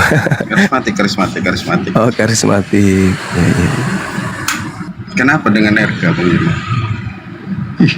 Beliau terlapor sebagai pengkhotbah yang mewakili Kristen menghamili orang, Bang. Enggak lah, nggak mewakili lah dia. Kan dia denom sendiri. Iya, mewakili denomnya. Iya, denomnya berarti, bukan kita semua lah. Iya. Pakai baju koko lagi tuh, pakai kopiah. Iya, kadang kopiah dia memang. Iya, kadang pakai tasbih. Tapi kan nggak dilarang kan pakai kopiah, Bang? Enggak dilarang, enggak dilarang. Boleh aja kan? Boleh aja. Cuman untuk masalahnya kan pakai kopiah tapi maksiat gitu ya. Iya. Itu yang resiko ya. Resiko. Yang bahayanya terindikasinya nanti Muslim Aki. Enggak lah, semua kan kenal dianya. Yang nggak punya TikTok pun kenal dia kok. Dia kan terkenal. Jadi sedang terjadi perang kecil di mana kata kawan kita di bawah, si RK meluncurkan rudal di mana katanya? Rudal Di kota terlarang. Hah? Rudal Kudus. Iya, rudalnya meluncur kena kepada kota terlarang katanya. Meledaklah di situ berarti. Kan nggak boleh ngegosip Bang cuma pagi ngegosip. Itu kan gosip. Tabrak lari CRK ini. Beda Bang, gosip sama apa kenyataan tuh beda. Ini kan kenyataan. Iya teman kan membuka aib orang kan di publik kan nggak boleh sih. Bukan. Ini harus jadi pelajaran abangku, baik terhadap pendebat Islam maupun Kristen. Ketika kita berbicara mengenai agama, sebisa mungkin sekuat tenaga kita menjauhkan diri dari maksiat. Islam Kristen itu harus supaya pengikut kita itu nggak malu gitu loh. Ini juga nasihat buat saya sendiri. Nggak boleh. Ya udah tahu gitu unfollow aja lah. Gak usah diikutin lagi, nggak benar nih. Masalahnya dia itu suka menghina Nabi Muhammad abangku, saudaraku. Menghina Nabi Muhammad sebagai sundal, sebagai ini. Ternyata dia sendiri yang menghina, dia sendiri yang ternyata melakukan yang dia tuduhkan gitu. Assalamualaikum. Orang jelek-jelekin orang kan Waalaikumsalam biasanya warahmatullahi wabarakatuh. buat menutupi kejelekan dia Bang Juma. Gimana? Biasanya orang jelek-jelekin orang untuk menutupi kejelekan dia sendiri biasanya. Ah, berarti itulah dia. Dan Biasanya kejelekannya terbuka kan? Ya begitulah manusia. Kadang ngintip punya orang tapi punya sendiri nggak diperhatiin. Betul. Jadi offset. Bagus lah. Ini nggak di gereja lagi nih, nggak lagi di gereja atau di mana? Lagi di rumah atau di mana? Oh udahlah kemarin terus saya udah dapat poin-poinnya Bang Juma. Cuman gini Bang Juma ya. Iya. Satu, coba Bang Juma carikan data secara eksplisit bahwa memang tidak ada pembunuhan, tidak ada penyalipan di dalam Alkitab. Jelas tuh, Yesus sendiri yang mengatakan tuh. Apa? Aku harus pergi meninggalkan dunia ini sesuai dengan apa yang sudah tertulis tentang aku di dalam kitab Mazmur. Mazmur 118 nomor 17. Nggak tertulis di situ Bang, di Mazmur itu nggak tertulis nama dan tidak dibunuhnya. Lah, Yesus sendiri yang mengatakan Lukas 22:44 harus tergenapi apa yang tertulis tentang aku di dalam kitab Mazmur. Disebut kitabnya loh. Emang bunyinya apa? Di sini aku tidak akan mati. Dan yang tidak mati ini adalah batu penjuru yang dibuang oleh tukang bangunan. Ayo. Tapi kan data lain juga menyebutkan banyak bahwa dia mati, disalibkan, dan menderita. Nah, sekarang yang jadi permasalahan, rujukan kitab yang lebih tua. Karena Yesus tidak pernah merujuk, aku memang harus pergi sesuai dengan apa yang tertulis nanti di kitab yang nanti ditulis oleh orang setelahku. Enggak. Yesus mengatakan harus aku pergi. Ada 3 pernyataan Yesus itu. Yang pertama, Lukas 22, nomor 22. Matius 26 nomor 24. Dan juga Lukas 24 nomor 44. Dan Petrus pun menyatakan dalam khotbahnya bahwa Daud telah menubuatkan, telah menceritakan tentang Yesus di dalam Kisah Para Rasul 2 nomor 29, 30, 31, 32, 33. Itu Daud yang Petrus yang menceritakan itu. Diulang lagi oleh Petrus bahwa Daud menceritakan tentang Yesus tidak akan mati. Nah, Iya, karena dia dibangkitkan kan. tidak akan mati. Loh, tapi di Ibrani, kemudian di Yohanes, Ibrani itu sampai hari ini tidak diketahui siapa penulisnya. Iya, tapi kan tertulis. Ya, kalau cuma tertulis, besok aku buat kitab juga. Bukan, maksudnya Jaringan saya ya? Oke. Ya, tempat saya juga. Oh gitu.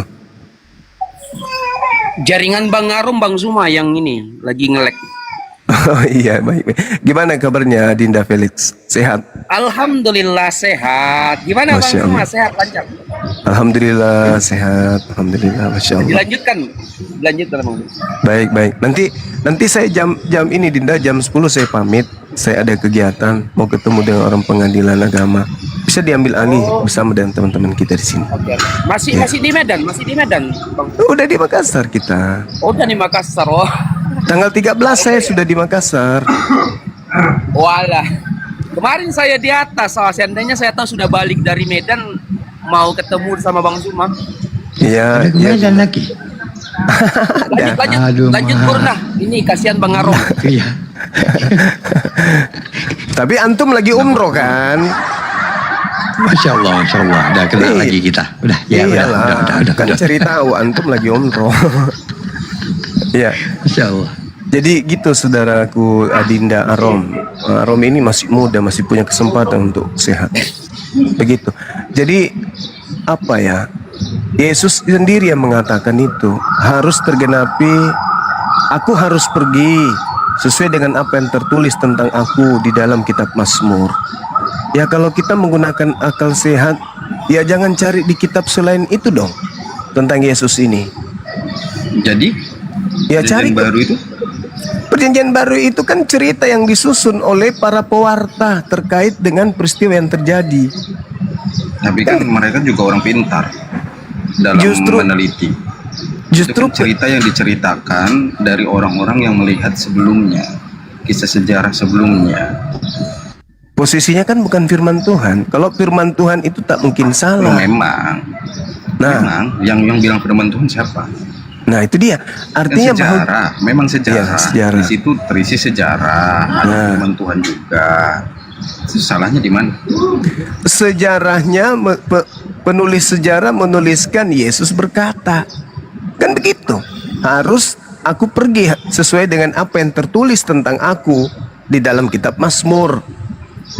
Artinya kan kita orang yang muncul belakangan ini harus mengetahui bahwa ternyata cara Yesus meninggalkan dunia ini harus sesuai dengan apa yang tertulis di dalam kitab Mazmur. Saya baca Matius 26 nomor 24. Anak manusia memang akan pergi sesuai dengan yang ada tertulis tentang dia. Yang ada.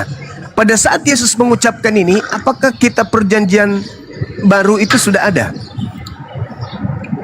Belum. Nah, yang ada adalah kitab perjanjian lama, betul? Betul. Ya, harus kita cari di perjanjian lama. Anak manusia memang akan pergi sesuai dengan apa yang ada tertulis tentang dia.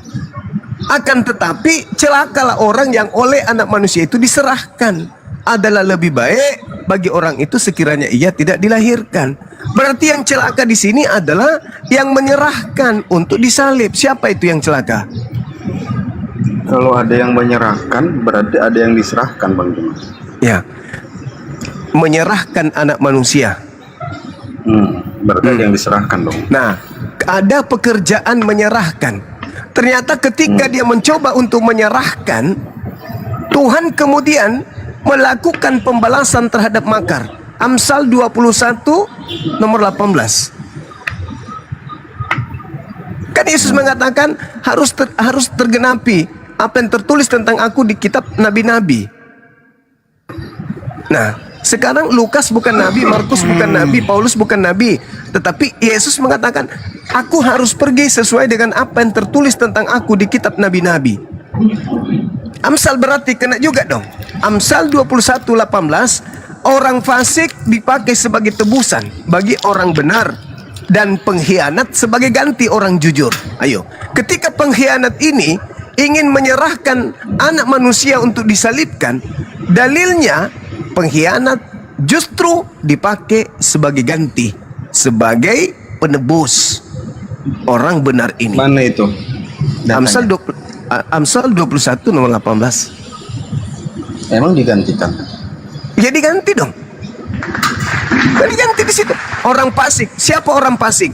Coba kita baca Amsal berapa? Amsal 17. Coba kita baca. Apa yang dituliskan di Amsal 17 tentang orang fasik ini? Di situ dikatakan apa? Orang fasik adalah menerima suap dari pundi-pundi untuk apa? Untuk membelokkan jalan hukum. Jalan hukumnya apa? Hukumnya apa? Jangan kau membunuh orang yang benar. Dibelokkan. Bunuhlah orang benar. Amsal 17:23, orang fasik adalah menerima suap. Siapa yang menerima suap? Yudas. Amsal 21:18, orang yang menerima suap dipakai sebagai tebusan bagi orang yang benar. Siapa orang benar? Yesus. Akulah jalan, akulah kebenaran, akulah hidup. Berarti Yesus adalah orang benar. Aku tidak berkata-kata dari diriku sendiri. Apa yang kukatakan adalah apa yang diperintahkan. Berarti Yesus orang benar. Inilah anakku yang kukasihi, kepadanya aku berkenan. Barang siapa yang mendengarkan dia, dia tidak binasa, melainkan memperoleh hidup yang kekal. Berarti Yesus ini orang benar. Orang pengkhianat, penerima suap, dipakai sebagai tebusan orang yang benar, Yesus. Dan pengkhianat, yaitu Yudas, sebagai ganti orang yang jujur. Yesus itu orang jujur. Dan Yesus merujuk kepada dalil ini tentang kepergiannya meninggalkan dunia. Ayo, gimana dong? Tapi gini Bang, nggak ada secara eksplisit di situ Yudas menggantikan. Justru yang eksplisit mati terbunuh itu Yesus kan. Saudaraku, Adinda Arom, kalau ada tertulis jelas di kitab Anda ini, tidak mungkin lolos dari pengkanonan. Kalaupun ada, pasti akan dirubah. Contoh, Nita kasih ya, di dalam kitab apa itu? Coba saya buka dulu di Yeremia ya. Apa yang tertulis di sana? Bukan di Yeremia. Tertulis di dalam kitab saudara, bagaimana syarat dengan kepentingan ketika kita berbicara tentang kebenaran. Jadi Bible dialihfungsikan kemudian untuk kepentingan. Kita lihat kemudian di dalam pengajaran yang ada di dalam cara-cara terjemah yang di dalam Bible saudara. Kita lihat di sebuah data di Yeremia atau di dalam Yehezkiel 34. Yehezkiel 34 nomor 16. Ini cara-cara bahwasanya Bible itu diterjemahkan syarat dengan kepentingan. Kita lihat Yehezkiel 36. Mungkin Anda bisa baca nomor 16-nya.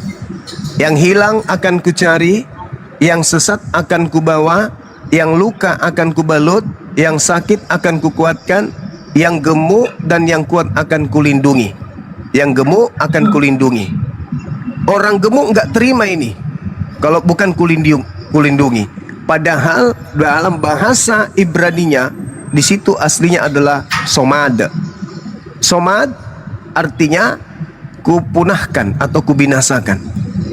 Nah, karena mungkin penerjemah di Lembaga Bible Indonesia orang rata-rata gendut perutnya mungkin, maka gendut itu, orang gemuk itu kulindungi, padahal harusnya dan orang gemuk akan kubinasakan. Nah, mereka kemudian menggantikan binasa menjadi kulindungi. Jadi kalau ada kata secara langsung dikatakan Yesus itu tidak disalibkan alias mati, tidak mungkin diloloskan oleh Lembaga Bible Indonesia, nggak mungkin. Pasti Ya, sudah berarti diganti. nggak ada berarti. Kalau ada pasti sudah Ya, diganti. berarti nggak ada. Ya, berarti tadi nggak ada kan? Tadi kan sudah saya jelaskan. Yesus sendiri mengatakan harus tergenapi apa yang tertulis tentang aku.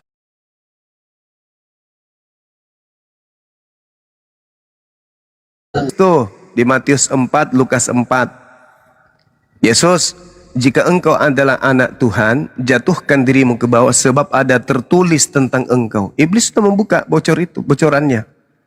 Bahwa Tuhan akan datang melalui malaikat, dia mengutus malaikatnya untuk menatang engkau di tangannya agar kakimu tidak terantuk kepada batu.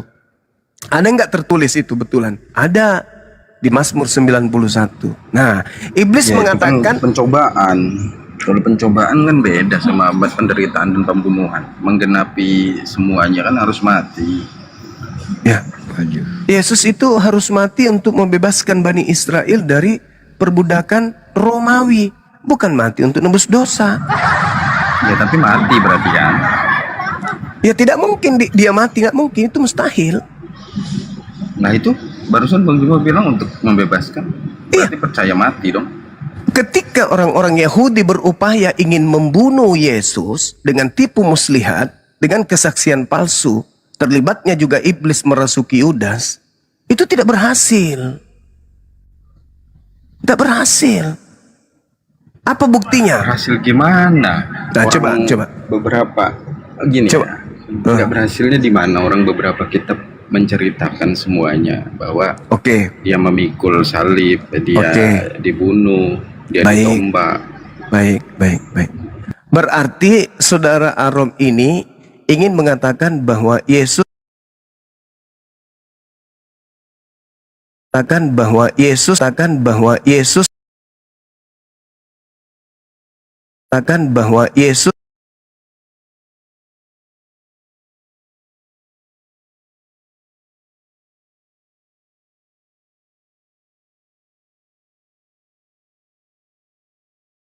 berhasil tertipu. Mereka berupaya mencari alasan dengan cara membuat kesaksian palsu dan tipu muslihat agar Yesus bisa dibunuh. Pertanyaannya, berhasil nggak mereka membunuh Yesus dengan cara tipu-tipu? Berhasil dong, faktanya. Ya, berhasil. Kita tepuk tangan kalau begitu. Sekarang konsekuensinya adalah orang Kristen menyembah makhluk yang mati dari hasil tipu-tipu. Betul? Iya, tapi berarti faktanya ada kematian itu kan? Ya silakan aja. Kematian itu memang ada. Al-Quran mengatakan itu. Penyaliban itu ada. Kematian itu juga ada. Nah sekarang ternyata ketika orang Yahudi melakukan tipu daya, tipu muslihat, kesaksian palsu, ternyata berhasil menurut saudara. Berarti yang kalian sembah ini adalah korban hasil daripada tipu daya. Kristen menyembah makhluk korban tipu daya. Kan begitu? Bukan untuk menebus dosa. Iya, tapi di luar dari konteks itu, faktanya berarti ada kematian Yesus kan? Yes, betul ada kematian. Benar itu. Al-Quran juga mengakui itu. Tapi yang mati ini adalah bukan Nabi Isa, bukan Yesus asli. Dari mana orang murid-muridnya berbicara seperti itu semua kok? Di Petrus Markus 1. 16 nomor 12. Coba Anda baca di Markus 16. Yesus menampakkan diri dalam rupa yang lain. Pertanyaan saya, dari mana Markus tahu kalau itu Yesus padahal sudah rupa lain, bukan rupa Yesus? Ya, kan Yesus sendiri yang membenarkan. Jika kau tidak percaya, suruh pegang semua tubuhnya, bekas lubang pakunya, bekas tombaknya. Bagaimana kalau yang menyuruh itu justru bukan Yesus? Nah itu kan asumsi berarti. Ya, bukan asumsi. Murid-muridnya tidak percaya. Murid mengaku melihat hantu. Murid tak percaya. Pada akhirnya percaya kan? Ya, pada akhirnya percaya. Kenapa? Karena Yesus sudah menubuatkan itu. Matius 24 nomor 24. Kristus palsu akan melakukan tanda dahsyat. Apa tanda dahsyat itu? Keluar dari kubur, bangkit dari kematian. Tanda dahsyat itu. Dan juga muslihat. Agar kiranya bisa menyesatkan murid pilihan. Nah itu nubuat. Kalau murid-murid percaya, berarti nubuatan Yesus justru tergenapi. Murid sudah disesatkan. Ini Bang Juma, masa kita tidak boleh percaya dengan muridnya yang pada saat waktu itu hidup sejaman sama dia? Kan lucu. malah suruh percaya sama orang yang nggak sejaman sama dia. Oke, baik. Sekarang ada nggak Yesus mengatakan bahwa murid-murid ini bakal disesatkan? Dia di Matius 7 itu memang tertulis bahwa orang pilihan pun akan disesatkan. Cuma gini loh, kan mereka yang lebih tahu hidupnya kan, mereka yang lebih tahu jasadnya, mereka yang lebih tahu cara pengajarannya. Ya pasti mereka mengenali lah bentuknya. Bagaimana mau mengenali, sedangkan Maria saja tidak mengenalnya? Jelas-jelas Maria sudah bicara kok dengan oknum itu, tapi malah Maria menganggapnya tukang kebun. Iya kan? Iya, tapi pada akhirnya kan percaya Bang Juma. Semua. Iya, semuanya percaya. Karena digiring oleh makhluk itu untuk percaya. Karena memang tugas makhluk itu adalah supaya orang-orang percaya kalau dia adalah Yesus. Kan tujuan iblisnya itu agar percaya, aku ini Yesus loh. Waspadalah kepada penyesat yang datang kepadamu memakai namaku dan berkata, akulah Mesias. Penyesatnya harus ngaku Mesias. Gini Bang Juma, tidak mungkin Yesus berbicara dengan Petrus bahwa dia menyerahkan kunci kerajaan surga. Kemudian Yesus Petrus mudah dihasut, kan nggak mungkin. Petrus pun berbicara bahwa dia mati gitu, mati dan bangkit. Inilah penderitaan Kristus. Kata siapa? Coba adik saya baca di dalam Lukas 24 nomor 9 sampai nomor 12. Petrus percaya nggak? Coba Petrus percaya nggak? Baca itu. Lukas 24 nomor 9 sampai nomor 12. Percaya nggak Petrus? Nggak percaya Petrus. Petrus nggak percaya. Nggak mungkin. Dia nggak mungkin memberitakan Injil Petrus. Lah, nggak mungkin. Siapa yang bisa menjamin kalau kita Petrus itu tulisan Petrus? Siapa yang bisa menjamin? Tidak ada dinyatakan bahwa penulis kitab Petrus itu nggak ada. Nggak ada itu Bang. Sekarang permasalahannya adalah cerita yang dibangun oleh Lukas. Apakah Petrus percaya kalau yang keluar dari kubur itu gurunya? Itu dulu. Petrus menganggap itu omong kosong. Itu dalil. Lukas 24 nomor 9 sampai nomor 12 itu dalil. Jadi kalau kita berbicara itu harus disertai dengan dalil yang kuat. Anda mengatakan bahwa Petrus percaya. Bagaimana mungkin percaya? Dalilnya mengatakan dia tidak percaya kok.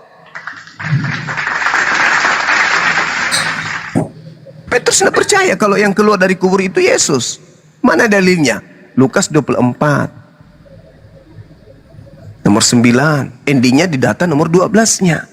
Sungguh pun demikian Petrus bangun, lalu cepat-cepat pergi ke kubur itu. Ketika Petrus menjenguk ke dalam, ia melihat hanya ada kain kapan saja. Lalu Petrus pergi dan Petrus bertanya dalam hatinya, apa yang kiranya sedang terjadi? Ayo. Bahkan Petrus menyangkal, apakah dia gurumu? Bukan. Apakah kau mengenal dia? Tidak. 3 kali Petrus menyangkal itu. Iya, artinya itu kan memang dia tidak percaya. Itu kan nubuatan bahwa dia akan menyangkal sebanyak 3 kali kan. Kenapa dia menyangkal? Bukan berarti dia nggak kenal, tapi memang dia takut juga. Ada rasa ketakutan juga di situ Bang Juma dia. Oh, Yesus itu tahu kalau Petrus ini akan menyangkal dia karena Yesus sendiri tahu itu bukan aku. Petrus, kau akan menyangkal. Kenapa? Karena memang itu bukan aku kok. Itu data loh itu. Enggak tertulis itu bukan akunya Bang Juma. Dia cuma bilang kau akan saya kasih data bahwa yang disalib itu bukan aku, tetapi dia. Ya. Bukan aku tetapi dia. Enggak. Pada saat dia bilang sama Petrus kau akan menyangkalku sebanyak 3 kali, itu enggak ada tertulis bahwa yang disalibkan itu bukan aku. Enggak ada tertulis begitu Bang Juma. Gimana? Bahwa yang disalib itu bukan aku. Dia mengatakan kok di situ sangat jelas. Bahkan yang disalib ini mengatakan dirinya bukan Yesus kok. Aku bukan Yesus. Jelas itu dijawab sama dia. Di mana? Di Lukas Lukas 22 nomor 6869. Aku bukan Yesus. Tulisnya gimana? Ketika imam kepala menyidak, apakah engkau Yesus, Mesias, anak Elohim? Apa jawabnya? Engkau yang mengatakannya kok. Jawabnya. Ya, engkau yang mengatakannya, bukan aku, bukan aku. Iya. Sekarang juga Iya. Yesus di mana? Sekarang juga Yesus duduk di mana?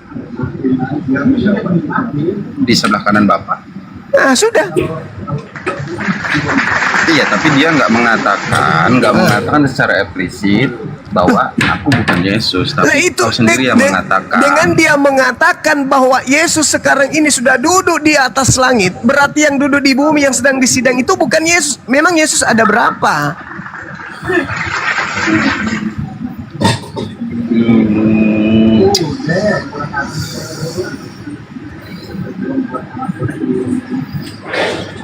Itu kan menjelaskan sih Bang, penegasan bahwa setelah ini dia akan duduk. Jelas, karena Yesus sudah ada di langit, maka yang menjelaskan yang bukan Yesus ini. Apakah engkau Mesias, anak Elohim? Kau sendiri yang mengatakannya, apalagi gunanya aku bertanya, apalagi gunanya aku menjawab. Mulai sekarang Iya. Yesus sudah duduk di sebelah kanan. Berarti kan yang bertanya itu udah tahu bahwa itu Mesias kan? Kalau dia tahu itu Mesias, justru tidak mungkin bertanya, langsung babat. Mereka justru ragu. Namanya pengadilan kan mengkonfirmasi oleh orang yang akan diadili. Bagaimana ceritanya pengadilan bertanya, apakah engkau Yesus? Jadi konfirmasi. Ya, konfirmasinya kan dari awal itu sudah terjadi. Siapa yang engkau cari? Yesus dari kota Nazaret. Dari situ aja udah ketahuan bahwa ini yang ditangkap ini bukan Yesus. Sekarang coba lihat di data nomor 3334-nya, 4344-nya di Lukas 22 itu. Yesus berdoa kan, Bapa biarlah cawan ini berlalu, tapi bukan atas kehendakku. Iya kan? Tapi atas kehendakmu. Sekarang pertanyaan saya, apakah Bapa berkehendak menyerahkan Yesus? Bukan berkehendak, tapi memang sudah digariskan seperti itu Bang. Kalau digariskan, siapa yang menggariskan? Loh, anak manusia datang bukan untuk dilayani Bang Cuma. Tetapi untuk menggenapi semuanya. Nah, itu mulai. Kalau berbicara mengenai penggenapan, yang digenapi itu Torah. Bukan ajaran pagan yang digenapinya, tapi Taurat. Sekarang Yesus mengatakan apa? Kehendakmu yang berlaku. Apa setelahnya? Data 44-nya. 45. Maka seorang malaikat dari langit turun memberikan kekuatan. Untuk apa kekuatan itu diberikan kepada Yesus? Untuk disalib. Ya, untuk disalib. Kekuatan itu diberikan oleh malaikat kepada Yesus untuk disalib atau untuk meluncur ke alam yang lain, yaitu ke langit. Untuk diberikan kesabaran bahwa dia datang memang tujuannya untuk itu dan untuk mengalahkan maut. Ini akal-akalan ini akal-akalan. Saya ulang lagi. Bukan gini Pak. Yesus diberikan kekuatan. Gimana? Anak manusia mati, kemudian mengalahkan maut, kemudian bangkit. Itu udah ada tertulis begitu, Bang. Saya gini saudaraku, gini. Yesus berdoa supaya dia diselamatkan oleh Bapa. Bapa mengutus malaikat. Malaikat ini memberikan kekuatan kepada Yesus. Kekuatan itu dipergunakan untuk disalib atau untuk terbang ke langit. Untuk disalibkan. Ada berapa banyak orang disalib tanpa diberi kekuatan oleh malaikat? Dan mereka rata-rata orang yang disalib ini biasa sampai seminggu, tapi tidak mati-mati. Ada yang disalib cuman 3 jam kurang lebih langsung mati. Berarti mana kekuatan malaikat yang ada pada dirinya itu mana? Kekuatannya untuk mengalahkan maut, Bang Juma. Setelah dia mati untuk mengalahkan maut, kemudian bangkit. Memang tertulisnya begitu. Kekuatannya untuk digunakan untuk mengalahkan maut. Iya. Di mana ada cerita kemudian bahwa malaikat ini memberikan kekuatan kepada mayat untuk kemudian bisa hidup. Tidak ada itu, Bang. Tidak ada. Itu karangan asumsi doang. Yang benar adalah apa yang iblis kemudian katakan kepada Yesus, malaikat akan datang untuk menatang engkau di tangannya agar kakimu tidak terantuk kepada batu. Malaikatnya Itu mengantarkan. pencobaan. Jadi Bang, itu pencobaan. Jangan ditarik ke penyalipan. Penyalipan itu selaras dengan konteks ayat di Ibrani bahwa memang dia datang untuk mengalahkan maut kemudian bangkit. Nah, Itu sekali selaras lagi, dengan kekuatan yang diberikan oleh malaikat. Saudaraku, boleh silakan dengan narasi-narasi Anda, tapi itu tidak Bukan narasi. Bukan narasi, itu tertulis bahwa ditarik ke situ memang. Oke, kalau begitu coba simpulkan kepada saya supaya saya paham. Menurut Yesus, dia harus pergi berdasarkan yang ada dalam kitab Mazmur atau di kitab Ibrani. Menurut Yesus nih. Ya kalau di data Lukas ya memang Mazmur. Gini Bang. Faktanya Masalah generasi. Mazmur bukan Ibrani. Harus Mazmur. Faktanya gini, menceritakan kematian itu kan nggak mungkin ada di perjanjian lama, pasti ada di perjanjian baru karena fakta di lapangannya oknumnya ini sudah mati gitu loh. Lah, Anda melangkahi kitab Mazmur kalau dia sudah mati. Anda melangkahi kitab Mazmur. Mana yang betul? Kita harus melalui kitab Mazmur dulu. Mazmur gini. Perjanjian lama itu kan nubuatan bahwa akan ada.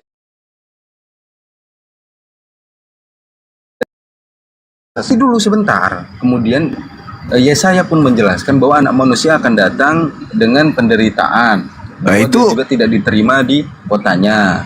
Itu kan nubuatan akan datang kan anak manusia, dan itu sudah datang. Kemudian menjelaskan tentang anak manusia ini yang setelah datang kemudian mati untuk mengalahkan maut dan bangkit. Itu menceritakan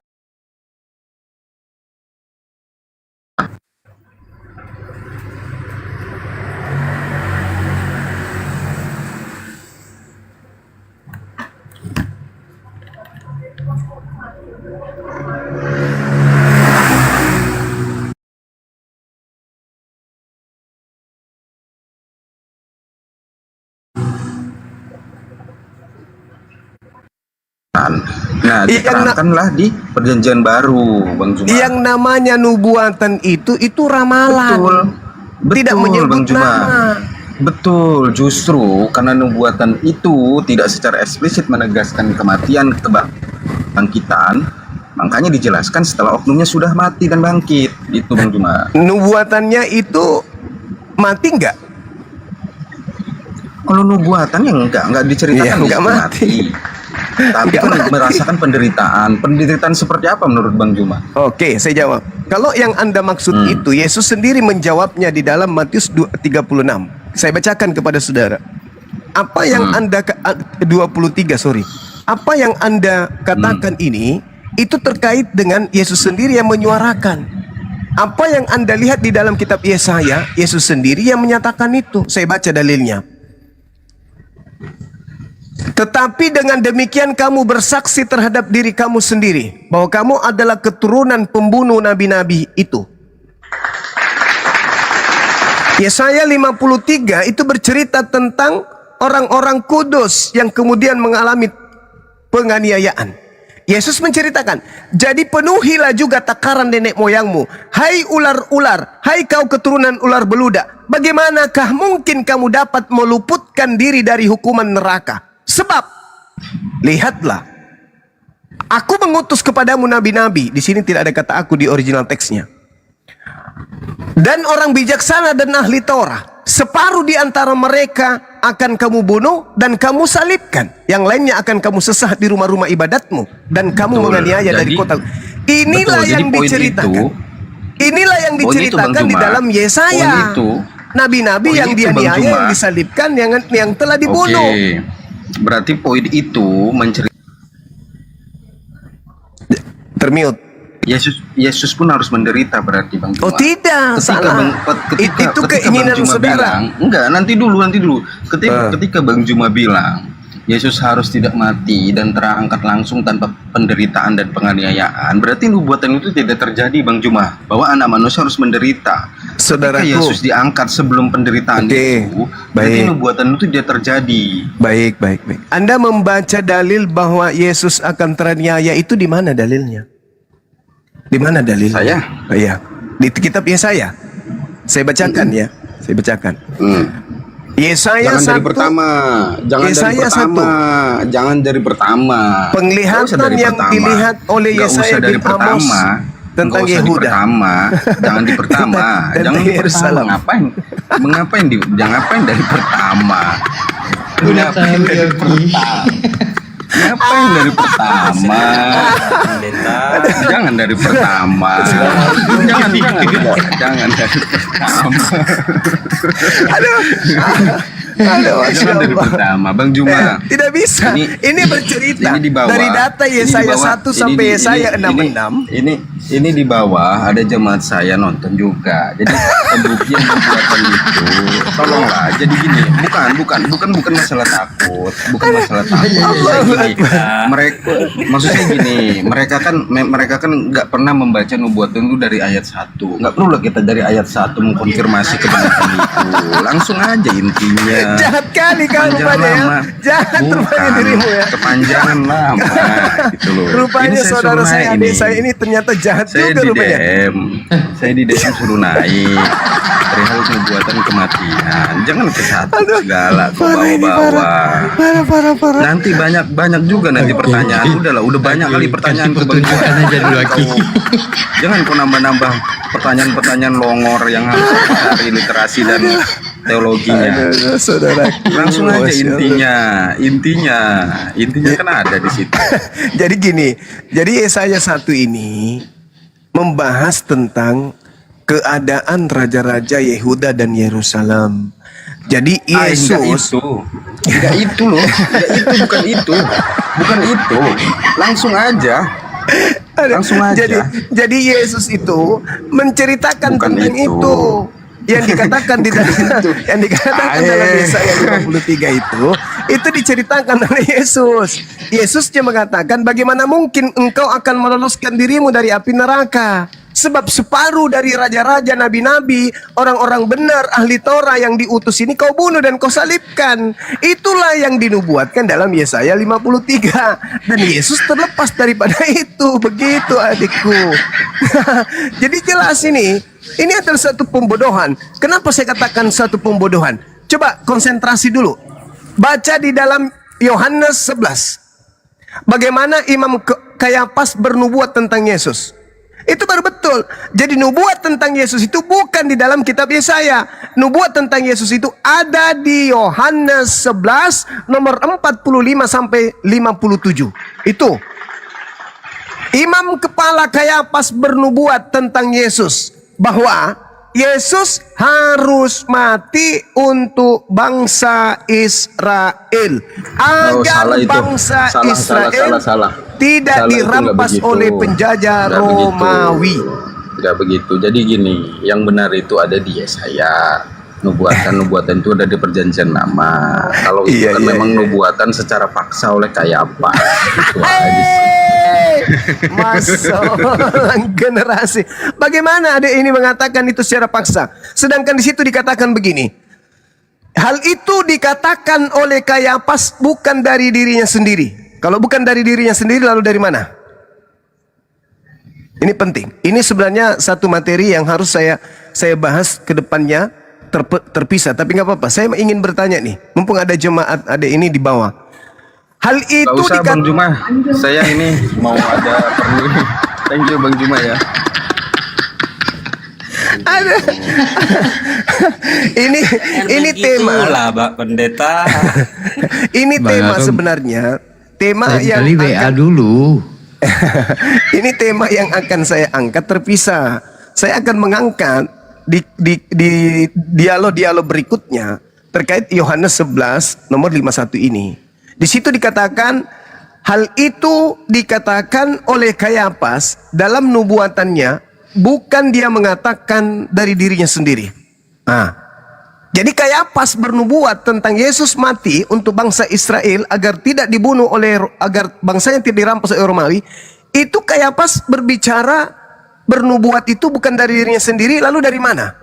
Hanya ada dua kandidat, dari Elohim atau dari iblis.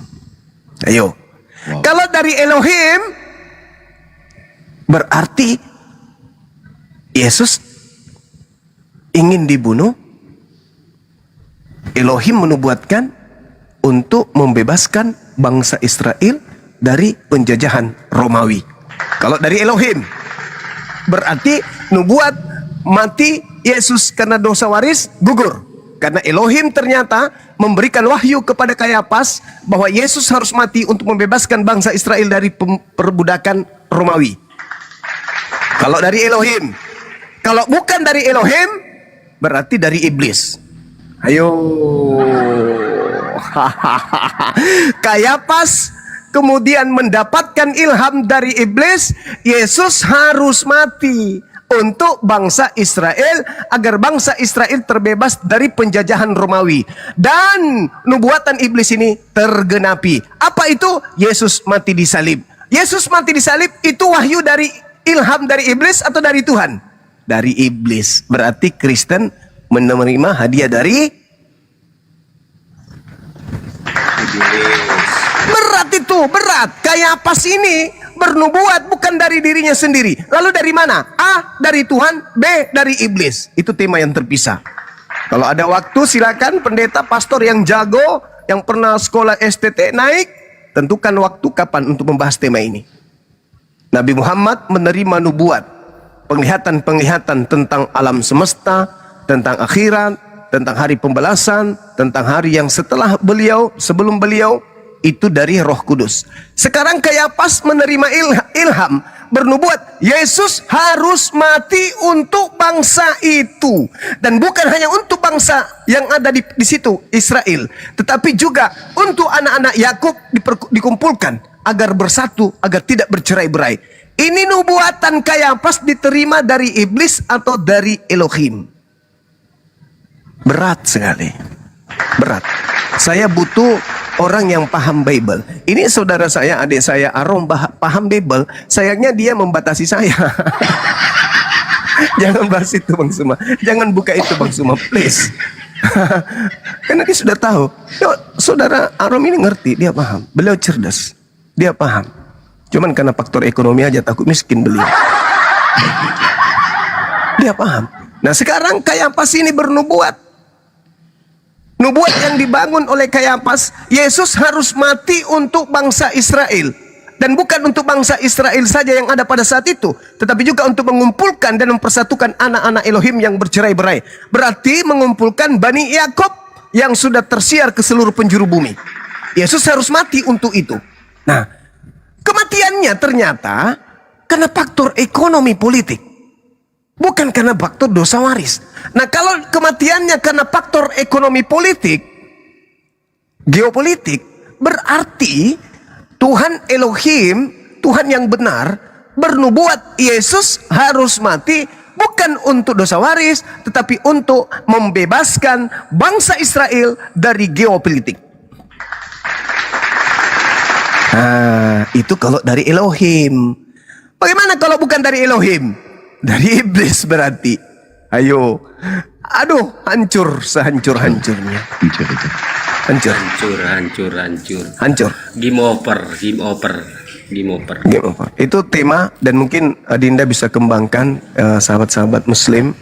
Mungkin sudah pernah menemukan tema ini, tetapi bisa diulang lagi, dipelajari dulu kisi-kisinya, referensinya, habis itu diangkat. Itu sangat bagus tuh. Orang-orang kita, saudara-saudara kita yang kita kasih Kristiani, kalau mendengarkan itu dan kita mampu untuk mengurai secara ilmu logika, mantik dan seterusnya, insya Allah mereka banyak akan mendapatkan pencerahan. Kalau hari ini mereka tidak mu'alaf, paling tidak posisinya sudah seperti saudara Arom, sudah takut membahas tentang Bible, karena tahu bahwa double kosong yang ada pada diri mereka itu ada di Bible-nya. Nah, saya kira begitu, saudara-saudaraku, sahabat-sahabatku. Saya ada kegiatan. Ini sudah hampir pukul 10. Saya izin undur diri, tapi saya tetap di sini. Koma saya tetap di sini, sekali-sekali saya nyimak karena saya lagi mengendarai kendaraan. Saya serahkan kepada Dinda Felix, Akhi Saiful dan yang lain, Bang Baal, saya TikTok, ada Bang Wan juga di sini. Silakan dilanjutkan. Waalaikumsalam warahmatullahi wabarakatuh. Iya, silakan, sehat, alhamdulillah. Silakan dilanjutkan, diambil alih, sahabat-sahabat. Rekan-rekan, kalau ada kata-kata yang kurang berkenan, saya mohon maaf. Subhanakallahumma bihamdi, asyhadu an la ilaha illa anta, astaghfiruka wa atubu ilaih. Salam tauhid, salam satu Tuhan. Jayalah Islam kita, jayalah Indonesia kita. Silakan. Waalaikumsalam. Hati-hati Bang Zuma. Baik, Kena Abang, Rudal terima Kudus kasih. nanti. Ya, itu yang harus dihindari, Rudal Kudus itu.